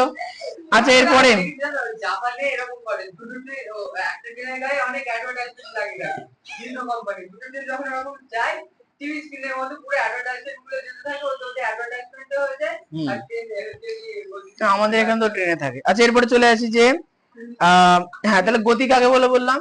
পারিপার্শ্বিকের সাপেক্ষে কোনো বস্তু যদি স্থির না হয় সেটাকে আমরা কি বলবো? গতিশীল বস্তু। মানে একটা ঘরের মধ্যে একটা এই যে ধরো এই যে বইটা ব্যাগের উপরে পড়ে আছে, তাহলে কি ব্যাগের সাপেক্ষে বই কি স্থির? ঠিক। আচ্ছা, এরপরে অন্যদিকে চলে আসে যে গতি দুই প্রকার হচ্ছে, চলন গতি আর ঘূর্ণন গতি। চলন গতি মানে হচ্ছে মনে করো, হ্যাঁ গতি অনেক প্রকারেরই হয়, পরবর্তীতে মিশ্রতে চলে আসবে। হ্যাঁ, তাই তোমাদের বলতে দুই প্রকার দিয়েছে, আমি দুই প্রকারই বলছি এই কারণে। তাই প্রথমত গতি যদি দুই রকম থাকে, চলন গতি মানে কি? মনে করো কোন একটা বস্তু সোজা চলছে, মানে তুমি সাইকেল চালাচ্ছ, এটা কেমন গতি? চলন গতি। বৃষ্টি গতি, সরলরৈখিক গতি। কিন্তু এমন করে সাইকেলের চাকা ঘুরছে, সাইকেলের চাকা কি হচ্ছে? ঘুরছে, তাহলে এটা কেমন হবে? ঘূর্ণন গতি। এরপরে কতগুলো কোয়েশ্চেন দিয়েছে, বলছে কি রুলারের ধার বরাবর পেন্সিল দিয়ে সোজা দাগ কাটার সময় পেন্সিলের শীষের অগ্রভাগের গতি, মানে গতি আমরা কার বলছি, আগে থেকে উত্তর দেবো না, কোশ্চেনটা কমপ্লিট করতে দাও তারপরে বলবো। মনে করো পেন্সিল দিয়ে আমি দাগ কাটছি, তা দাগ কাটার সময় পেন্সিলের মুখ যে ঘষছে খাতাতে, সেটার গতি কেমন হবে? সরলরৈখিক, সোজা চলে যাচ্ছে, বা যেমনই যাক ওর সাপেক্ষে সেটা সরলরৈখিক হলো। 2 নাম্বার, ঘড়ির কাঁটার অগ্রভাগের গতি, ঘড়ির কাঁটার অগ্রভাগ কি হচ্ছে, রাউন্ড শেপে ঘুরছে, তাহলে কেমন গতি হবে? এটা বলবো কি বৃত্তাকার গতি। আচ্ছা এরপরে, এবার মনে করো ছাদ থেকে সামনের দিকে ছুড়ে দেওয়া পাথরের গতি, মনে করো ছাদ, ভালো করে শুনবা, কোন একটা বস্তুকে যদি আমরা উপরের দিকে ছুড়ে দিই, তাহলে উপরের দিকে এই সাইড থেকে ছুটে উপরে উঠবে, আর ওই সাইড থেকে নেমে আসবে। 11.2 কিলোমিটার। না না না, ওটা না। তাহলে কি বললাম, বক্রপথে, দেখো এক জায়গা থেকে ছুড়লে ওটা কি স্ট্রেট উপরে যায়, আমরা নিচে নামে, তা না, ওটা কি হয় আস্তে আস্তে কার্ভের আকার নিচের দিকে নামে। এই গতিটাকে আমরা কি বলবো? হ্যাঁ বলবো বক্রপথে গতি। হ্যাঁ ওরকম ভাবে তীর চলে। ওরকম করে চলে ওইটা, ওরকম করে চলে ওটা বক্রপথে গতি। না না, নাগরদোলার গতি হচ্ছে বৃত্তাকার ঘূর্ণন গতি। আচ্ছা এরপরে এক জায়গায় একটা কাজ করি, তোমাদের যে মনে কোশ্চেন গুলো আছে না খাতায় লেখো, ছুটির সময় উত্তর দেবো, এখন পড়ার মধ্যে যদি করো ভুল হবে। কোথায় গো? হ্যাঁ ওটা দেবো, ঠিক ঠিক দেবো। কোশ্চেনে কি ছিল বলো তো? আচ্ছা ঠিক আছে বলবো একদিন। এবার শোনো, ঘড়ির পেন্ডুলাম, আচ্ছা ঘড়ির পেন্ডুলাম কিরকম ভাবে চলে, একবার এখান থেকে স্টার্ট হয়, একবার এদিকে যায়, একবার এদিকে যায়, তাই তো? তাহলে বলবো যে এই যে এর থেকে তো বেশি যাচ্ছে না, তাহলে এর অগ্রভাগের গতি কেমন হবে? বক্রপথের গতি। এরপরে সোজা কোশ্চেন খাতায় লিখবা, কোশ্চেন খাতায় লিখবা, হয়েছে, মুখে বকবা না। আচ্ছা এবার বলো তো স্ক্রু ড্রাইভারের গতিটা একটু আলাদা হবে, কেমন? পেন নাও, পেন, পেন আছে না সবার হাতে? স্ক্রু ড্রাইভারের গতি, আচ্ছা স্ক্রু ড্রাইভার কি করে, স্ক্রু ঢুকিয়ে দেয়। আচ্ছা স্ক্রু ঢোকানোর আগে দেখবে যে আগে ড্রিল মেশিন দিয়ে ফুটো করা হয়, সরাসরি ঢোকানো হয় না। তাহলে মনে করো আমাদের হাতে ছিদ্র আছে, ফুটো করাই আছে, এটা স্ক্রু, ঢোকাও। এবার শোনো, এবার স্ক্রু কি করা হয়, টাইট দেওয়া হয়, ভালো করে শোনো, যত ঘোরানো হয় তত স্ক্রু কি ভেতরের দিকে ঢোকে না? এখন প্রশ্ন হচ্ছে স্ক্রু, তোমাকে বলতে কিন্তু বলা হয়নি, ভালো করে শুনবা, যখন ধরা হবে তখন উত্তর দেবা। তাহলে স্ক্রু কি, স্ক্রু প্রথমত এইভাবে ঘুরছে, 1 নাম্বার, এটা কি ঘূর্ণন গতি হয়ে গেল। 2 নাম্বার কি, এটা সামনের দিকে এগোচ্ছে, তাহলে এটা কি সরলরৈখিক গতি হলো। তাহলে এর গতিটা কেমন হবে, মিশ্র গতি। এ কি করে ঘুরতে ঘুরতে সামনের দিকে এগোয়, এর কেমন গতি হবে? মিশ্র গতি। বড় স্ক্রু পাইনি, এটা জানতাম।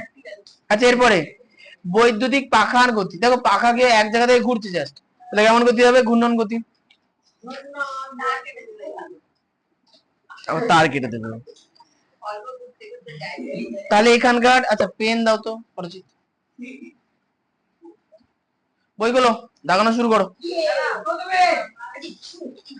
Page number 106।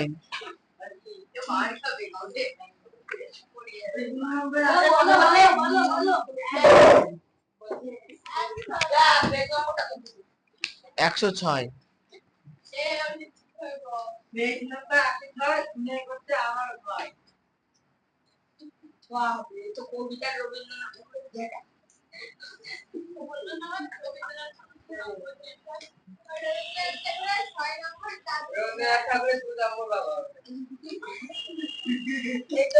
আচ্ছা 1 নাম্বার, 1, হ্যাঁ আচ্ছা লাট্টুর ব্যাপারটা একটু আলাদা। দেখো লাট্টু, আচ্ছা লাট্টুর ব্যাপারটা পরে আছে, লাট্টুর ইচ্ছা করে বলে, একটু পরে বলবো। হ্যাঁ তোমার মাথার উপরে ঘোরাবো। আচ্ছা এবার শোনো 3 নাম্বার কোশ্চেন, চলন ও ঘূর্ণনের মধ্যে একটি পার্থক্য। তাই চলন মানে কি, চলন মানে কি একটা রৈখিক পথে চলে, কিন্তু ঘূর্ণন মানে কি একটা নির্দিষ্ট বিন্দুকে কেন্দ্র করে তার সাপেক্ষে ঘোরে। 1 2 3, 2 তো মাস্ট, শর্ট কোশ্চেন আছে। 4 ঘূর্ণন, 1 2 3, ঘূর্ণন গতি, বৃত্তাকার গতি, মিশ্র গতির মধ্যে একটি করে উদাহরণ দাও। তাহলে ঘূর্ণন গতি কেমন হচ্ছে, বৈদ্যুতিক পাখার গতি। বৃত্তাকার গতি কেমন হবে, নাগরদোলনা ও চেয়ারের গতি। এটা তো করে এটা ভালো করে শুনবা, ঘূর্ণন আর বৃত্তাকারের মধ্যে কিন্তু পার্থক্য আছে। যখন কোনো বস্তু একটা নির্দিষ্ট কেন্দ্রকে কেন্দ্র করে ঘুরছে, এটা কি গতি? এটা ঘূর্ণন। এটা কি গতি? ঘূর্ণন। সাইকেলের চাকা একটা যে এক্সেল আছে, এক্সেলের উপরে ঘুরছে, এটা কি? ঘূর্ণন গতি। কিসের উপরে ঘুরছে? এক্সেল থাকে, এটা দেখো রড থাকে, ওই রডের উপরে চাকাটা ঘুরে, এক্সেল বলা হয়, এক্সেল। আচ্ছা হয়ে গেল। এবার শোন, এটা হলো 1 নাম্বার। 2 নাম্বার, এবার কালী পুজোর সময় লোকে ফুলঝুরি ঝুলায়, কি ফুলঝুরি এমনি ধরানোর পরে ঘোরায় না? তাহলে বলো তো ফুলঝুরির কোনো এক্সেল আছে মাঝখানে? এই তাহলে ফুলঝুরি একটা বস্তু, একটা যেটা কি বৃত্তাকার পথে ঘুরছে, তাহলে এটা কি গতি হবে? বৃত্তাকার পথে গতি। কিন্তু যদি সাইকেলের চাকার মতো মাঝখানে এক্সেল থাকে, নির্দিষ্ট বিন্দুকে কেন্দ্র করে ঘোরে, তাকে আমরা কি বলবো? ঘূর্ণন। ওটাই বলতে বৃত্তাকার গতি ওটা।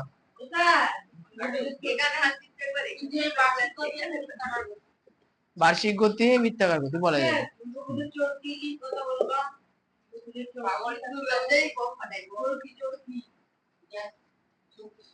খাতায় লেখো।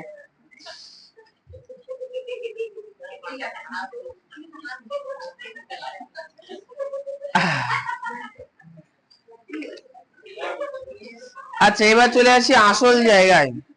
চলো, এবার যেগুলো আমরা ক্লাস 9-এ পড়েছিলাম সেগুলো তোমরা ক্লাস 7-এ পড়বা। ক্লাস 9-এ আমাদের প্রাণকৃষ্ণ মহাশয় পড়িয়েছিলেন, আমি বুঝতে পারিনি।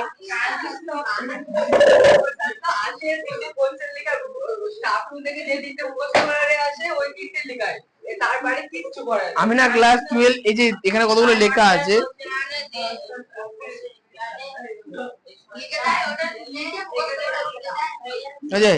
এবার শোনো, আসল কতগুলো জিনিস আছে যেগুলো বাস্তবের সঙ্গে বিজ্ঞানের ভাষাকে ম্যাচ করায়। সবার প্রথমে 1 নাম্বার হচ্ছে অতিক্রান্ত দূরত্ব।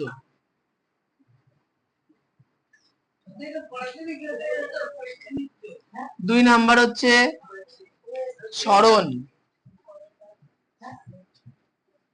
3 নাম্বার হচ্ছে, তুমি কি করে বলবা, দ্রুতি।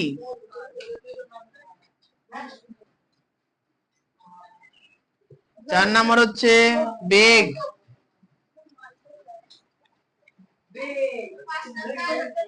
আচ্ছা 5 নাম্বারে পরবর্তীতে আস্তে আস্তে আসি। ওরে সোজা হয়ে থাকো। এই শোনো ভালো করে, এই যে 4টে জিনিস ছিল না ক্লাস 9-এ আমাদের ছিল, আমরা প্রাণকৃষ্ণ স্যার থেকে বুঝতে পারি সেটা আলাদা বিষয়। আমি 12 পর্যন্ত ভাবছি জিনিসটা কি জানি কি বলছে, পরে বুঝতে পেরেছিলাম। এবার মনে করো দুটো বিন্দু আছে, ধরো এ বিন্দু। আচ্ছা এই জায়গাটা কিন্তু খুব সহজ, যদি বকর বকর করে বুঝতে পারবে না। ভৌত বিজ্ঞানের অঙ্ক তোমাদের ক্লাস 9-10 মাধ্যমিকে থাকবে। এই বছর এই চ্যাপ্টার দিয়ে ভৌত বিজ্ঞানের অঙ্ক তোমাদের মোটামুটি শুরু, যদিও থার্মোমিটার দিয়ে আগে হয়েছে। তাহলে এই অধ্যায়টা ভালো করে পড়তে হবে এই কারণে, কারণ পরবর্তীতে খুব কাজে লাগবে। শোনো, এ থেকে বি, তাহলে এ মনে করে এ বিন্দু, বি বিন্দু, তাহলে এ থেকে বি তে যাওয়ার অনেক রাস্তা আছে। এ থেকে বি আমরা এরকম ঘুরে ঘুরে ঘুরে ঘুরে যেতে পারি, এ থেকে বি এরকম ভাবেও যেতে পারি, এ থেকে বি আমরা সোজাও যেতে পারি। এখন মনে করো যতগুলো পথে গেলাম,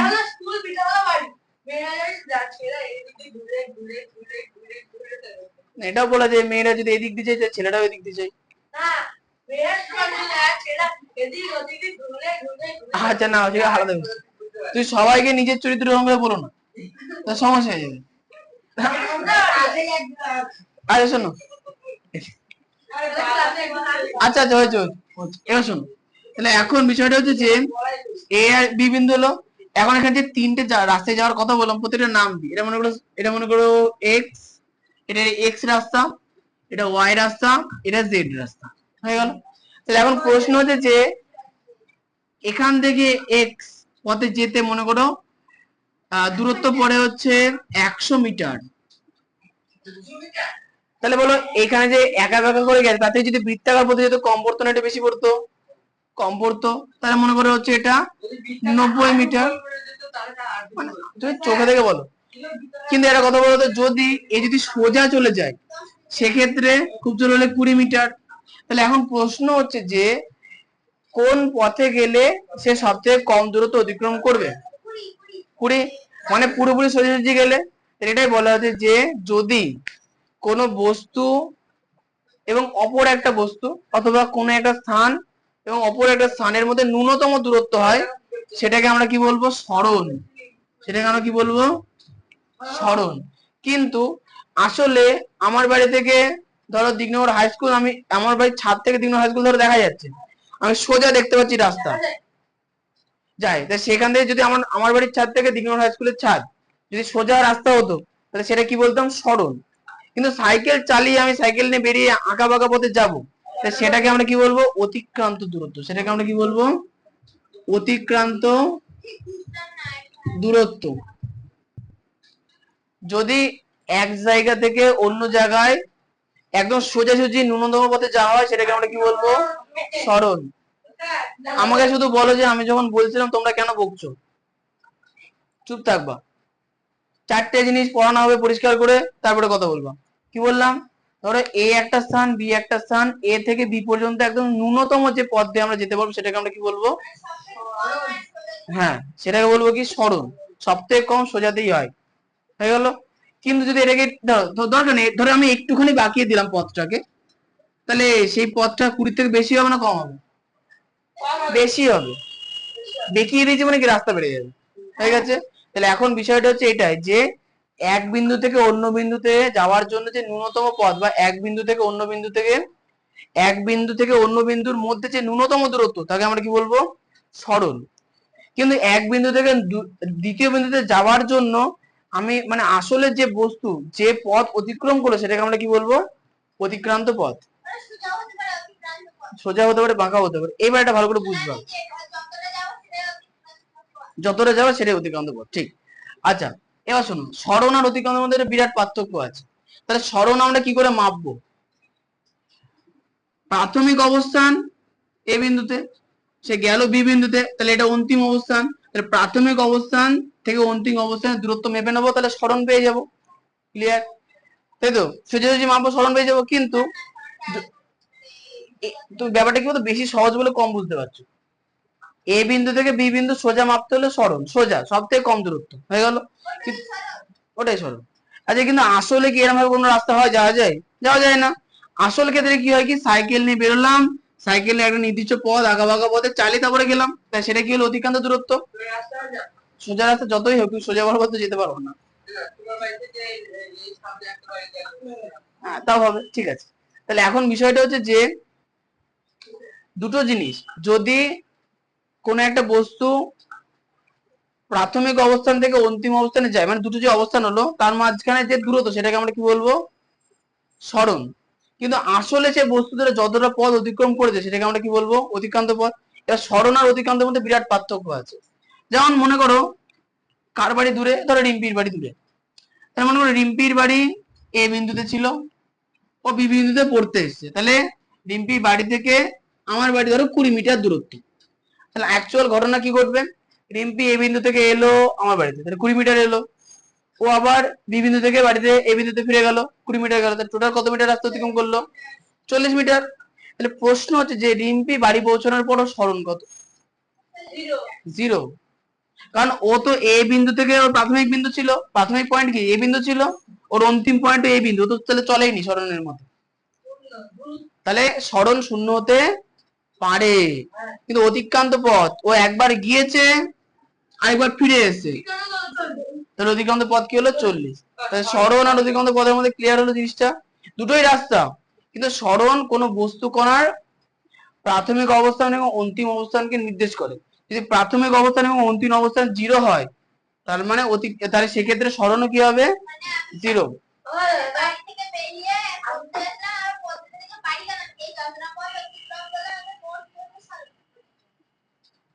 যতটা অ্যাকচুয়াল যে পথ অতিক্রম করে সেটা হচ্ছে অতিক্রান্ত দূরত্ব, কিন্তু তোমার প্রাথমিক অবস্থান আর অন্তিম অবস্থানে যদি ক্যালকুলেশন করা হয়, সেটা কি বেরোবে? সরণ। প্রাথমিক অবস্থান এ বিন্দু, অন্তিম অবস্থান বি বিন্দু, তুমি যে পথে যাও যাও, কোনো প্রবলেম নেই। আমি যখন সরণ মাপবো, সোজা মাপবো। হয়ে গেছে।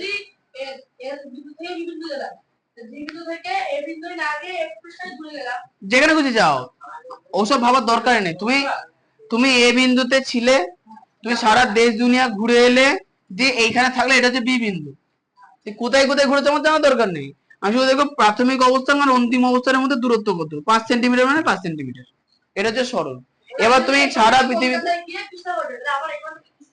হ্যাঁ এখান থেকে কৃষ্ণনগরটা মাপা হবে, প্রাথমিক অবস্থান দিকনগর, অন্তিম অবস্থায় কৃষ্ণনগর, ঠিক আছে? না সেটা দেখা হবে, তো ওটা কি বলে,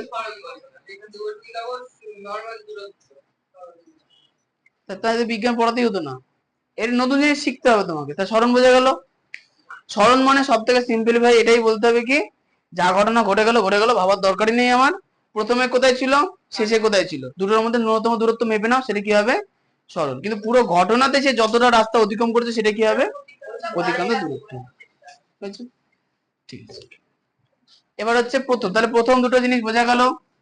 দীপিকা, তাহলে দীপিকা বাইরে থেকে বেরিয়ে পড়তে এলো, দরকার নেই। দীপিকা আগের দিন কি বার ছিল, পড়তে এসেছিলে, কালকে ছিল না, আচ্ছা মঙ্গলবার, তাহলে মঙ্গলবারে তুমি অতিরিক্ত ক্লাস করতে এখানে এসেছিলে, তাহলে বুধবারে, বুধবারে ক্লাস করতে এসেছিলে, আজকেও এলে। তাহলে প্রশ্ন হচ্ছে যে বুধবারে এখান থেকে বাড়ি যাওয়ার পর তুমি আবার ফিরে চলে এসছো, তো তোমার প্রাথমিক অবস্থান ওইটা, অন্তিম অবস্থান ওইটা, তো তোমার সরণ কত? প্রাথমিক অবস্থান আর অন্তিম অবস্থানের মধ্যে কোনো দূরত্ব আছে কি নেই? আগের দিনে এখানে এসে বসেছিলে, আজকে এখানে এসেই বসেছো, তাই তো? তাহলে প্রশ্ন হচ্ছে তোমার সরণ কত, ওই বলবে। কোন দূরত্ব কি পাচ্ছো? প্রাথমিক অবস্থান আর অন্তিম অবস্থানের মধ্যে কি কোনো দূরত্ব আছে? নেই, তাহলে সরণ কি হবে 0, বুঝে গেছে? কিন্তু যদি অতিক্রান্ত দূরত্ব মাপবে, তুমি এখানে বসছিলে, বাড়ি গেলে 1 কিলোমিটার, তারপরে সেখানে দুদিন ধরে অনেক রাস্তা ঘুরেছো, তারপরে আবার এখানে এসছো, তাহলে টোটাল পুরোটা মিলে যে 10-12 কিলোমিটার হচ্ছে সেটা তোমার অতিক্রান্ত দূরত্ব, ঠিক আছে? আচ্ছা, এবার চলে আসি এইটুকুনি হওয়ার পর দ্রুতি আর বেগে। এবার শোনো, দ্রুতি আর বেগ একই জিনিস, ছোটবেলায় অঙ্ক করেছো, দূরত্ব সময় গতি, তাই না? তো সায়ন বলো তো, দূরত্ব সময় আর গতির মধ্যে সম্পর্ক কি?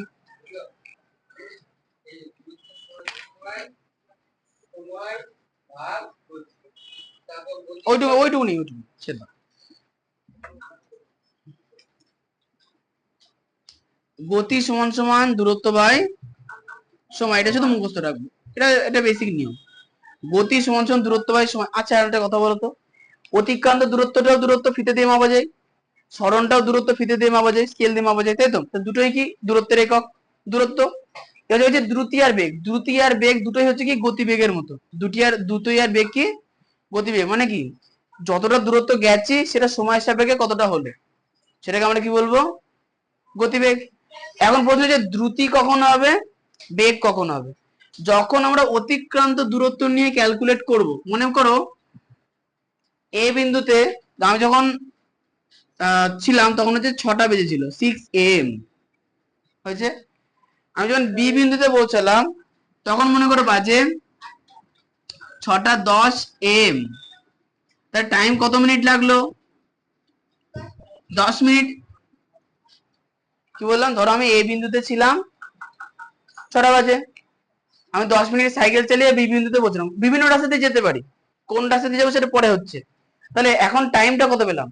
10 মিনিট। তাহলে পরিষ্কার বোঝা যাচ্ছে কি দূরত্বকে প্রথমত 10 মিনিট দিয়ে ভাগ করতে হবে, যাই দূরত্ব 10 মিনিট দিয়ে কি করতে হবে ভাগ করতে হবে। আমার সময় 10 মিনিট, তাহলে আমি অঙ্ক করাচ্ছি কেন? তুমি ছাগলের মতো যা ইচ্ছা ভালো করো, ভাবো সময় ভাবো।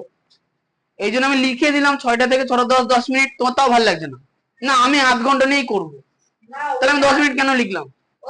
না দাঁড়াও, শুনে না, পুরো ঘটনা না হওয়ার আগে তুমি ব্যতিক্রান্ত ঘটনা কেন বলবা? তুমি বাড়িতে মনে করো মাংস রান্না হচ্ছে, ভালো মুডে মানুষ মাংস রান্না করছে, না গরুর মাংস রান্না করলে কেমন হতো, কেমন লাগবে তার কথাটা শুনতে? আমরা একটা বেসিক জিনিস করছি, বুঝছি, সবার মানুষের মধ্যে হ্যাঁ 10 মিনিট মাথার মধ্যে সবার আছে, না সবার মধ্যে 30 মিনিটটা কি করে ঢোকানো যায়, এটা আবার কি? যেটা হচ্ছে সেটা বোঝার চেষ্টা করো, আগে বুঝে নাও তারপরে কোশ্চেন করো। শুধু তোমার একার প্রবলেম না, তুমি একা বললে সবার মাথার মধ্যে হয়ে যায়, হ্যাঁ তাই তো 30 হলো তাহলে কি হতো। এখন ভাবছি তাহলে 10 মিনিট ওর মাথার মধ্যেই নেই, বুঝতে পেরেছো? পুরো ঘটনা ক্লিয়ার হবে 4টে কোশ্চেন, তারপরে কথা হবে, তার আগে কোনো কথা বলবো না কোশ্চেন আমি যদি না করি। প্রথম কথা বললাম কি এ বিন্দু থেকে বি বিন্দুতে যেতে টাইম কত লাগলো? 10 মিনিট। আমি বিভিন্ন রাস্তা দিয়ে যেতে পারি, হয়েছে। তাহলে বিভিন্ন রাস্তার মধ্যে একটা রাস্তা নির্দিষ্ট, বিভিন্ন রাস্তার মধ্যে একটা রাস্তা নির্দিষ্ট। কোন রাস্তা নির্দিষ্ট? যেটা অপরিবর্তনশীল, সেটা কি? সরণ। দুটো বিন্দুর মধ্যে সরণ কখনো পরিবর্তন হতে পারবে না। তাহলে এ বিন্দু থেকে বি বিন্দু পর্যন্ত সরণ কত? 20 মিটার। সরণ কি 20 মিটারের কম বেশি হবে কখনো? হবে না। না না, এটা হচ্ছে ওয়াই রাস্তা। দুটো বিন্দু তো নির্দিষ্ট। এই তো ধরো এই একটা বিন্দু, এই একটা বিন্দু, স্কেল দিয়ে মাপো, হয়তো খুব জোর হলে 25 সেন্টিমিটার বেরোবে। এটা কি পরিবর্তন হবে কখনো? বিন্দু যদি স্থান পরিবর্তন না করে, তাহলে এখান থেকে এখানকার দূরত্ব কোনো চেঞ্জ হবে? হবে? হবে না। ওটাই বলছি, আবার বাড়িতে চলে গেল গো। তুমি বলবো না তো, চুপ থাকো, ফালতু বকছো। বুঝতে পারবা কি করে তুমি? তোমাকে বল, তা নির্দিষ্ট বিন্দু বলে যদি চেঞ্জ করে দাও, তাহলে নির্দিষ্ট বলে লাভ কি হলো আমার? আমি বললাম যে হ্যাঁ, তা ওটাই তো বলছি, দুটো নির্দিষ্ট বিন্দু, এ বিন্দু আর বি বিন্দু নির্দিষ্ট। ওটাই বলছি, এই নির্দিষ্ট বিন্দুতে বা নির্দিষ্ট স্থানে যাওয়ার যে রাস্তা বিভিন্ন হতে পারে, কিন্তু তাদের মধ্যে একটা জিনিস নির্দিষ্ট, সেটা কি? তাদের সরণ। এ থেকে বিতে যাওয়ার যে সরণ বরাবর যে রাস্তা, সেটা কিন্তু কখনো পরিবর্তন হবে না। তুমি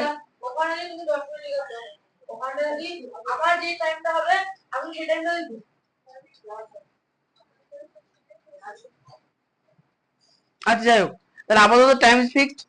এখন যখন মনে করো আমরা এক্স পথ দিয়ে গেলাম, তাহলে এক্স পথটা সরণ না অতিক্রান্ত দূরত্ব, এখানে কিউ পথটা সরণ না অতিক্রান্ত দূরত্ব, জেড পথটা সরণ না অতিক্রান্ত দূরত্ব। যখন আমরা অতিক্রান্ত দূরত্ব সাপেক্ষে সময়কে হিসাব করব, দিয়ে দ্রুতি বা গতিবেগ বার করব, সেটা কি হবে? দ্রুতি। ঠিক আছে, তার মনে করো আমি অতিক্রান্ত দূরত্ব 100 মিটারে গেছি, তাহলে 100 মিটার পার মিনিট কাটাকাটি করলে কত হলো? 10 মিটার পার মিনিট। তাহলে আমার দ্রুতি কত হলো? 10 মিটার। কিন্তু সেম জিনিস। হ্যাঁ, দ্রুতি আর গতি এক। হ্যাঁ, তো দ্রুতি আর বেগ একই জিনিস, গতিবেগই তো। দুটো একই জিনিস, দুটো কিন্তু কোনো পৃথক নেই। শুধু রাস্তা মাপার যে ধরনটা, সরণ মাপার যে ধরন, সেটা আলাদা। হ্যাঁ, ওরে বাবা, হ্যাঁ, হিসাব মতো হয়নি পড়ানো এখনো। হ্যাঁ, ঠিকই, তুমি কথা ভুল বলো, তুমি ঠিকই বলেছো। যাই হোক, এবার শোনো, এরপরে এবার তাহলে বেগ কি করে মাপবো? যখন আমরা সরণ দিয়ে কোনো বস্তুর গতি মাপতে চাইবো, যখন আমরা সরণ দিয়ে কোনো বস্তুর গতি মাপবো, সেটা কি হবে? বেগ। তাহলে গতিবেগ মানে অঙ্কের ভাষায় যেটা হয়, যেমন খুশি দূরত্ব মাপো, সময় দিয়ে ভাগ করে দাও, সেটা কিন্তু ভৌত বিজ্ঞানে হবে না। ভৌত বিজ্ঞানে কিন্তু দুটোকে পৃথক করে দেখিয়ে দিয়েছে। ন্যূনতম দূরত্ব অর্থাৎ সরণ দিয়ে যখন আমরা ক্যালকুলেট করব, সেটাকে আমরা কি বলবো? বেগ।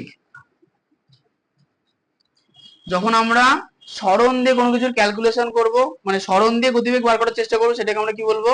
বেগ। কিন্তু যখন আমরা অতিক্রান্ত দূরত্ব দিয়ে গতিবেগ বার করার চেষ্টা করবো, সেটা কি হবে? দ্রুতি।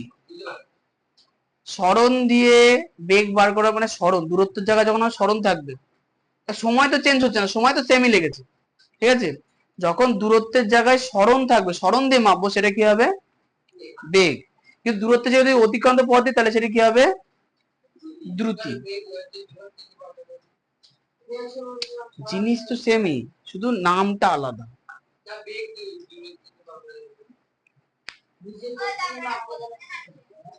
আসবে বেগ দূরত্বই তো, দেখো দূরত্বটা সেমই, ভালো করে বুঝবে তুমি একটুখানি। এক বিন্দু থেকে অন্য বিন্দুর দূরত্ব হচ্ছে কিভাবে, সেটা তুমি আমি বোঝার চেষ্টা করো। যে বস্তু কণার কথা আলোচনা করছি, সে বস্তু কণা যদি আঁকা বাঁকা পথে চলে যায়, সে আঁকা বাঁকা পথের দূরত্ব মাপবো কি দিয়ে? অতিক্রান্ত পথ দিয়ে। নামটা শুধু বুঝবা, জিনিস সেম, সবই দূরত্ব। যখন অতিক্রান্ত পথের সাপেক্ষে সময়কে ক্যালকুলেট করে আমি গতিবেগ বার করবো, সেটা কি হবে? দ্রুতি। হয়ে গেছে। কিন্তু যদি আমরা বস্তুর প্রাথমিক অবস্থান আর অন্তিম অবস্থান এইটা দিয়ে সময়ের সাপেক্ষে গতিবেগ বার করবো, সেটা তখন কি হবে? বেগ। সরণ দিয়ে গতি বার করলে সেটা বেগ, অতিক্রান্ত দূরত্ব দিয়ে গতি বার করলে সেটা কি হবে? দ্রুতি। বেসিক জিনিস। কি অতিক্রান্ত দূরত্বতে বার করা যায় না? হ্যাঁ, দ্রুতি অতিক্রান্ত দূরত্ব দিয়ে বার করতে হবে। হ্যাঁ, সরল দিয়ে বার করা যায় না। না, সরণ দিয়ে বার করলে সেটা বেগ হয়ে যাবে। আর বেগ হচ্ছে বেগ অতিক্রান্ত দূরত্ব না, বার করা যায়। একই জিনিস, শুধু নাম আলাদা। সহিষ্ণু বলে বলো, বলো বলো তাদের বলো। হ্যাঁ হ্যাঁ, কি সমস্যা? আচ্ছা, তাহলে এই দুটো জিনিস বোঝা গেল তো। সরণ বাই সময় তাহলে কি হবে? বেগ হবে। অতিক্রান্ত দূরত্ব বাই সময় কি হবে? দ্রুতি হবে। ক্লিয়ার? বলে গেল। আমার 1 মিটার আমি 1 মিটার দিয়ে যাই তখন 10 মিনিট লাগবে। তাহলে আমি কি সেই 10 মিনিটটাকে বেগে দেবো নাকি সরলে যতক্ষণ লাগবে ততক্ষণ বেগে দেবো? আইবা বলো। আমি 1 মিটার এক্স পদ দিয়ে যাচ্ছ, হ্যাঁ এক্স পদ দিয়ে যাচ্ছ, হ্যাঁ। তাহলে ওখানে আমার সময় লাগবে 10 মিনিট। তো 10 মিনিট তারপরে যদি সরল থেকে আমি যাই তাহলে সরল থেকে যদি আমার 5 মিনিট লাগে তাহলে আমার 5 মিনিট না যদি 10 মিনিট পৌঁছবো। ও, তার মানে তুমি বুঝতে পারো না। আসলে আমি তোমাদের এটাই বলে, যখন আমরা সরণ নিয়ে কথা বললাম, সরণ নিয়ে কখনো অ্যাকচুয়ালি সরণে যাওয়া যায় না। তুমি সাইকেল নিয়ে সরণের সাহায্যে আমার বাড়িতে আসতে পারবো না। আমি সাইকেল নিয়ে সরণ বরাবর স্কুলে যেতে পারবো না। পারবো? পারবো কি পারবো না বলো? পারবো না তো। তাহলে সরণ অ্যাকচুয়াল না। ক্লিয়ার? কিন্তু অতিক্রান্ত পথটা অ্যাকচুয়াল। তুমি সাইকেলে আঁকা বাঁকা গলিমলি দিয়ে এদিক দিয়ে আসছো, ওটা যে অতিক্রান্ত দূরত্ব। তাহলে সময় তোমার দু ক্ষেত্রেই সেম, কিন্তু সরণটা জাস্ট ক্যালকুলেটেড। যে প্রাথমিক অবস্থান আমার বাড়ি শিক্ষা সঙ্গী, অন্তিম অবস্থান তোমার বাড়ি। এখন ছাদ দিয়ে যদি লেজার লাইট মারা হয়, যে লেজার লাইটের যে দূরত্ব হবে সেটা কি সরস, কারণ সোজা গেছে। কিন্তু তুমি যে গলিতে সাইকেল চালিয়ে চালিয়ে এসছো, সেটা কি হবে? অতিক্রান্ত পথ। বুঝতে পেরেছো? ক্যালকুলেশনটা বুঝতে পারছো তো? অ্যাকচুয়াল ঘটনা যেটা কি হলো, সেটা অতিক্রান্ত পথ। আসল ঘটনাটা কি হলো? অতিক্রান্ত পথ। এবার সরণ কখন প্রযোজ্য? এবার শোনো, কখন সরণ প্রযোজ্য। সায়ন যে কথাটা একটু আগে বললো, সায়ন কি বললো? একটা সোজা রাস্তা আছে, এখানে আমার বাড়ি, এখানে তোমার বাড়ি। আমি তোমার বাড়ি গেলাম, ধরো রাস্তা 10 মিটার হলো, তাহলে আমি তোমার বাড়ি গেলাম, তাহলে এখন আমি তোমার বাড়ি গিয়ে বসে আছি, এখন সরণ কত? তাহলে আমি সোজা পথে 10 মিটার গেছি, তাহলে সরণ 10 মিটার। অতিক্রান্ত পথে এখানে 10 মিটারই হলো, কারণ কি রাস্তা সোজা ছিল। রাস্তাটা কি সোজা, ও তো আঁকা বাঁকা পথে যায়নি, ও তো সোজা গেছে। বুঝতে পেরেছো? তাহলে এই ক্ষেত্রে সরণ আর অতিক্রান্ত দূরত্ব কি হবে? সমান। কিন্তু ও ধরো নিজের বাড়ি থেকে বেরিয়ে আমার বাড়িতে এলো 10 মিটার, আবার নিজের কাজ ছেড়ে আবার বাড়ি ফিরে চলে এলো। আর ও যে বাড়ি ফিরে চলে এলো, বেরিয়েছিল কোথা দিয়ে? বাড়ি থেকে। ঢুকে বললো আর লাস্ট অবস্থান কোথায়? বাড়ি। তাহলে সেক্ষেত্রে কিন্তু সরণ ছিল, কারণ প্রাথমিক অবস্থান বাড়িতে, অন্তিম অবস্থান না বাড়িতে। তাহলে সেক্ষেত্রে সরণ কিন্তু 0, কিন্তু অতিক্রান্ত পথ কত? 20, কারণ ও গিয়েছে এসেছে, এটা অ্যাকচুয়াল। ক্লিয়ার হলো? আচ্ছা, এই ব্যাপারটা হচ্ছে তোমাদের এই জায়গাটা বোঝার টাইম লাগার কারণ আছে। কারণটা হচ্ছে এই যে ঘটনাগুলো না আমরা পরবর্তীতে মলিকিউলার লেভেলে পড়বো, মানে একটা পরমাণুর মধ্যে ইলেকট্রন কতটা গেল সেই লেভেলে বলতে হবে। ইলেকট্রনের ক্ষেত্রে সেটা হয়, কারণ ইলেকট্রন তো আর রাস্তা দিয়ে যাবে না, ও তো ফাঁকা পথে এখান থেকে ওখানে যাবে। যেমন তারের মধ্যে যে ইলেকট্রন দৌড়াচ্ছে, ওর ক্ষেত্রে কিন্তু তার মা সব সোজা। মানে ইলেকট্রন এত ক্ষুদ্র কণা, ও তো সোজা যেখানেই যাক। ও তুমি ধরো প্যাঁচ দিয়ে রেখেছো, দেখো যে খুব যত ছোট প্যাচের কুণ্ডলি হয়, তত সেটা তাদের হিট হয়ে যায়। কেন হিট হয়ে যায়? কারণ ইলেকট্রন গুলো ধাক্কা মারে, দেওয়ালে গিয়ে ঝকাস করে ধাক্কা মারে। ধাক্কা মারে দিক পরিবর্তন, যে ধাক্কা মারলো কি হবে? ওখানে যে একটা আঁচড় লাগলো, কি হবে? সেখানে গরম হয়ে যাবে। ওই জন্য দেখবে যে ওই ফিলামেন্ট গুলো দেখবে স্প্রিং এর মতো হয়। সোজাও তো হতে পারতো, স্প্রিং এর মতোই কেন হয়? যাতে সেটা কি হয়ে যায়? হিট হয়। বুঝতে পেরেছো?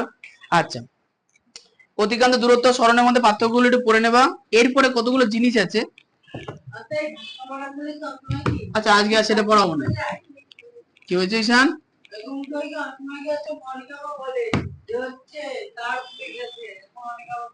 হ্যাঁ, তার পুড়ে গেছে, সেটা অতিরিক্ত লোড বলে, ওটা আলাদা বিষয়। সব বিষয় কিন্তু এক না বিজ্ঞানের ক্ষেত্রে।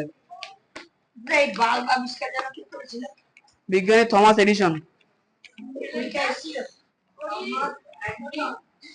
হ্যাঁ হ্যাঁ, ঘড়ি কি আবশ্যক আছে? জানি না মেশিন ঘড়ি কি আবিষ্কার করেছে এটা আমার জানা নেই। আচ্ছা যাই হোক, তোমরা ইন্টারনেটে দেখে নেবা।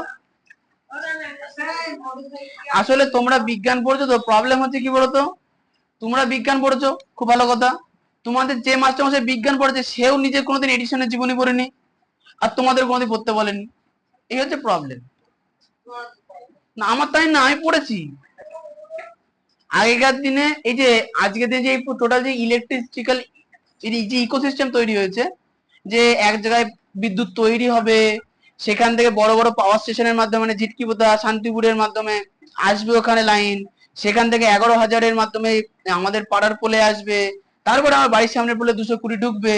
এই যে সিস্টেমটা বিজ্ঞানী টেসলা তৈরি করে গেছে, গেছে তো। কিন্তু প্রশ্ন হচ্ছে তোমাকে, তুমি আজকে সারা জীবনে প্রথমবার শুনলে, স্কুলের স্যার হতে জীবনে কোনোদিনই শুনেনি। প্রবলেম হচ্ছে এইখানে। যাই হোক, আমার আর কিছু করার নেই, এগুলো পড়তে হবে, টেসলার জীবনী পড়তে হবে, আইজাক নিউটনের জীবনী পড়তে হবে, জগদীশ চন্দ্র বসুর জীবনী পড়তে হবে, তাহলে বোঝা যাবে যে ব্যাপারটা তো ওরা হলো কি করে, তাই না? আর আগেকার দিনে ভালো করে খেয়াল করে দেখবা, আইজাক নিউটন কোনদিন ক্রিকেট খেলতে যায়নি, শুনে দেখবা, ভালো করে শুনো, ওরা যেটা করতো সেটাই করতো। আমাদের দেশে আর্যভট্ট ছিল, আর্যভট্ট অঙ্ক করতো মানে অঙ্কই করতো। হ্যাঁ, তারপরে শ্রীনিবাস, না শ্রীনিবাস ম্যাথামেটিশিয়ান ছিল তো, অঙ্কই করতো, সারা জীবন অঙ্কই করেছে।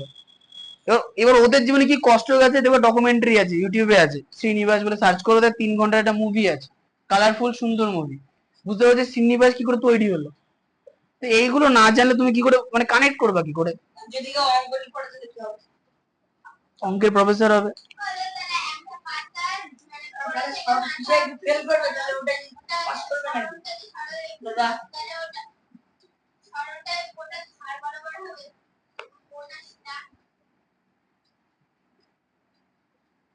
কেন ওটা সোজা একদম মাথা থেকে হ্যাঁ মাথায়, হ্যাঁ মাঝখানে শিরা বরাবর। আচ্ছা এরপরে চলে আসো যে 6 নাম্বার কোশ্চেন, 6 নেই না 5-এ তো অত বড়, ওখানে 5-এ ইতিহাস আছে, পড়তে হবে না। 7 পড়ো, স্মরণ কাকে বলে। আসো না একটা কথা, 6 নাম্বার কোশ্চেনে স্মরণ কাকে বলে, সরি অতিক্রান্ত দূরত্ব কাকে বলে, 7 নাম্বার কোশ্চেনে স্মরণ কাকে বলে, এই দুটোর কিন্তু ছবি আঁকতে হবে। ছবির ব্যাখ্যা করার প্রয়োজনীয়তা নেই, কিন্তু তোমাকে ছবিটা আঁকতে হবে। এবার দিয়ে অ্যারো দিয়ে দেখাতে হবে কি এটা অতিক্রান্ত দূরত্ব, আর স্মরণের মাঝখানে দাগটা দিয়ে অ্যারো দিয়ে দেখাতে হবে কি এটা স্মরণ, দেখাতে হবে এটা, তাহলে তুমি ফুল নাম্বার পাবো।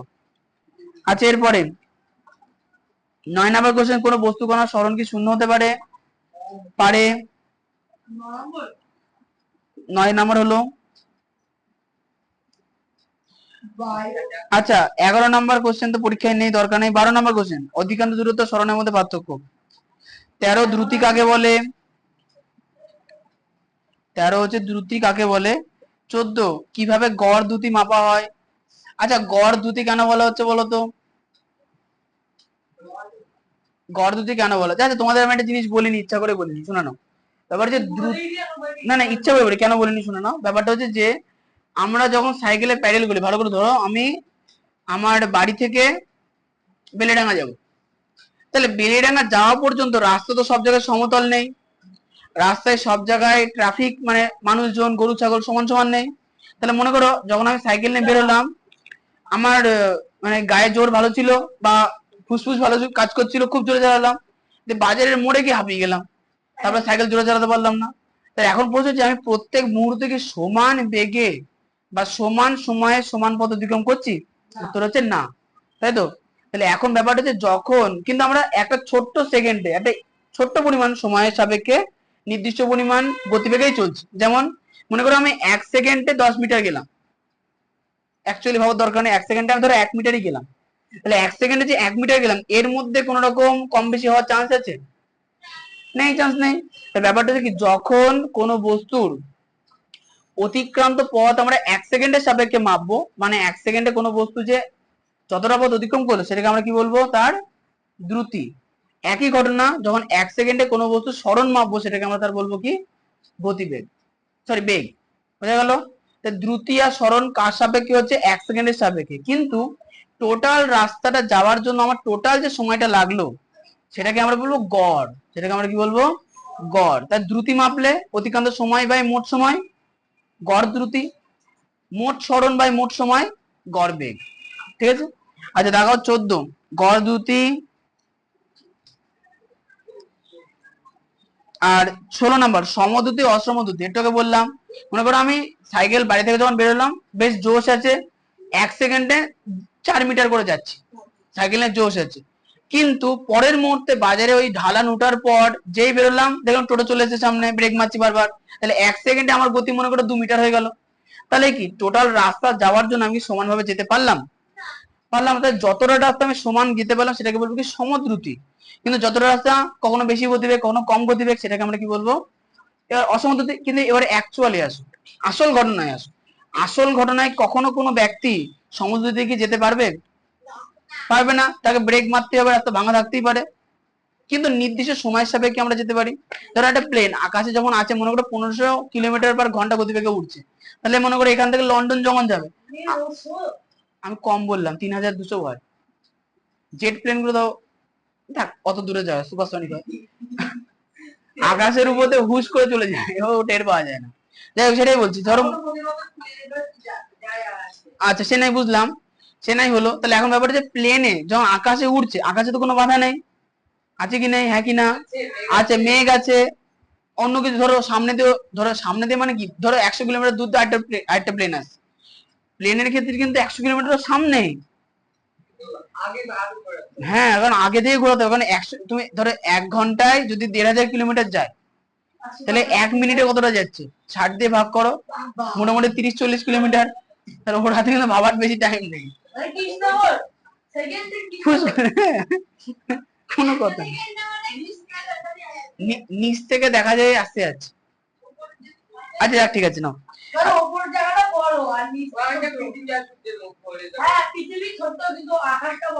ইয়েস, 17 নম্বর কোশ্চেন, বেগ কাকে বলে? আচ্ছা এখানে একক গুলো কিন্তু পড়তে হবে। 18 নম্বর কোশ্চেন, গড় বেগ কিভাবে হিসাব করা হয়? মোট সরণ বাই মোট সময়। 19 নম্বর কোশ্চেন, দ্রুতি আর বেগের পার্থক্য। আজকে এটুকুনি, পরের দিন ত্বরণ পড়াবো। তাহলে সরণ আর অতিক্রান্ত দূরত্ব কি ক্লিয়ার? খেয়াল রাখবো, একটাকে বাস্তব ধরে নেবা, এটাকে অবাস্তব ধরে নেওয়া, তাহলেই হবে। সুপারসনিক মানে কি? যেটা বাতাসে শব্দের গতিবেগের থেকে স্পিডে যায়। এই ধরো ধরো শব্দের গতিবেগ, প্লেন যায় না, জেট প্লেন যেতে পারে, প্লেন যেতে পারে। এই তোমরা এবার নিচে নেমে যাও, আর মাইনেপত্র যে যাবে দিয়ে যাও, আর হচ্ছে যে নিচে গিয়ে বাচ্চাদের বাড়ি দাও, যাও। সেই 9টাই বেজে গেল, বন্ধ করে দাও।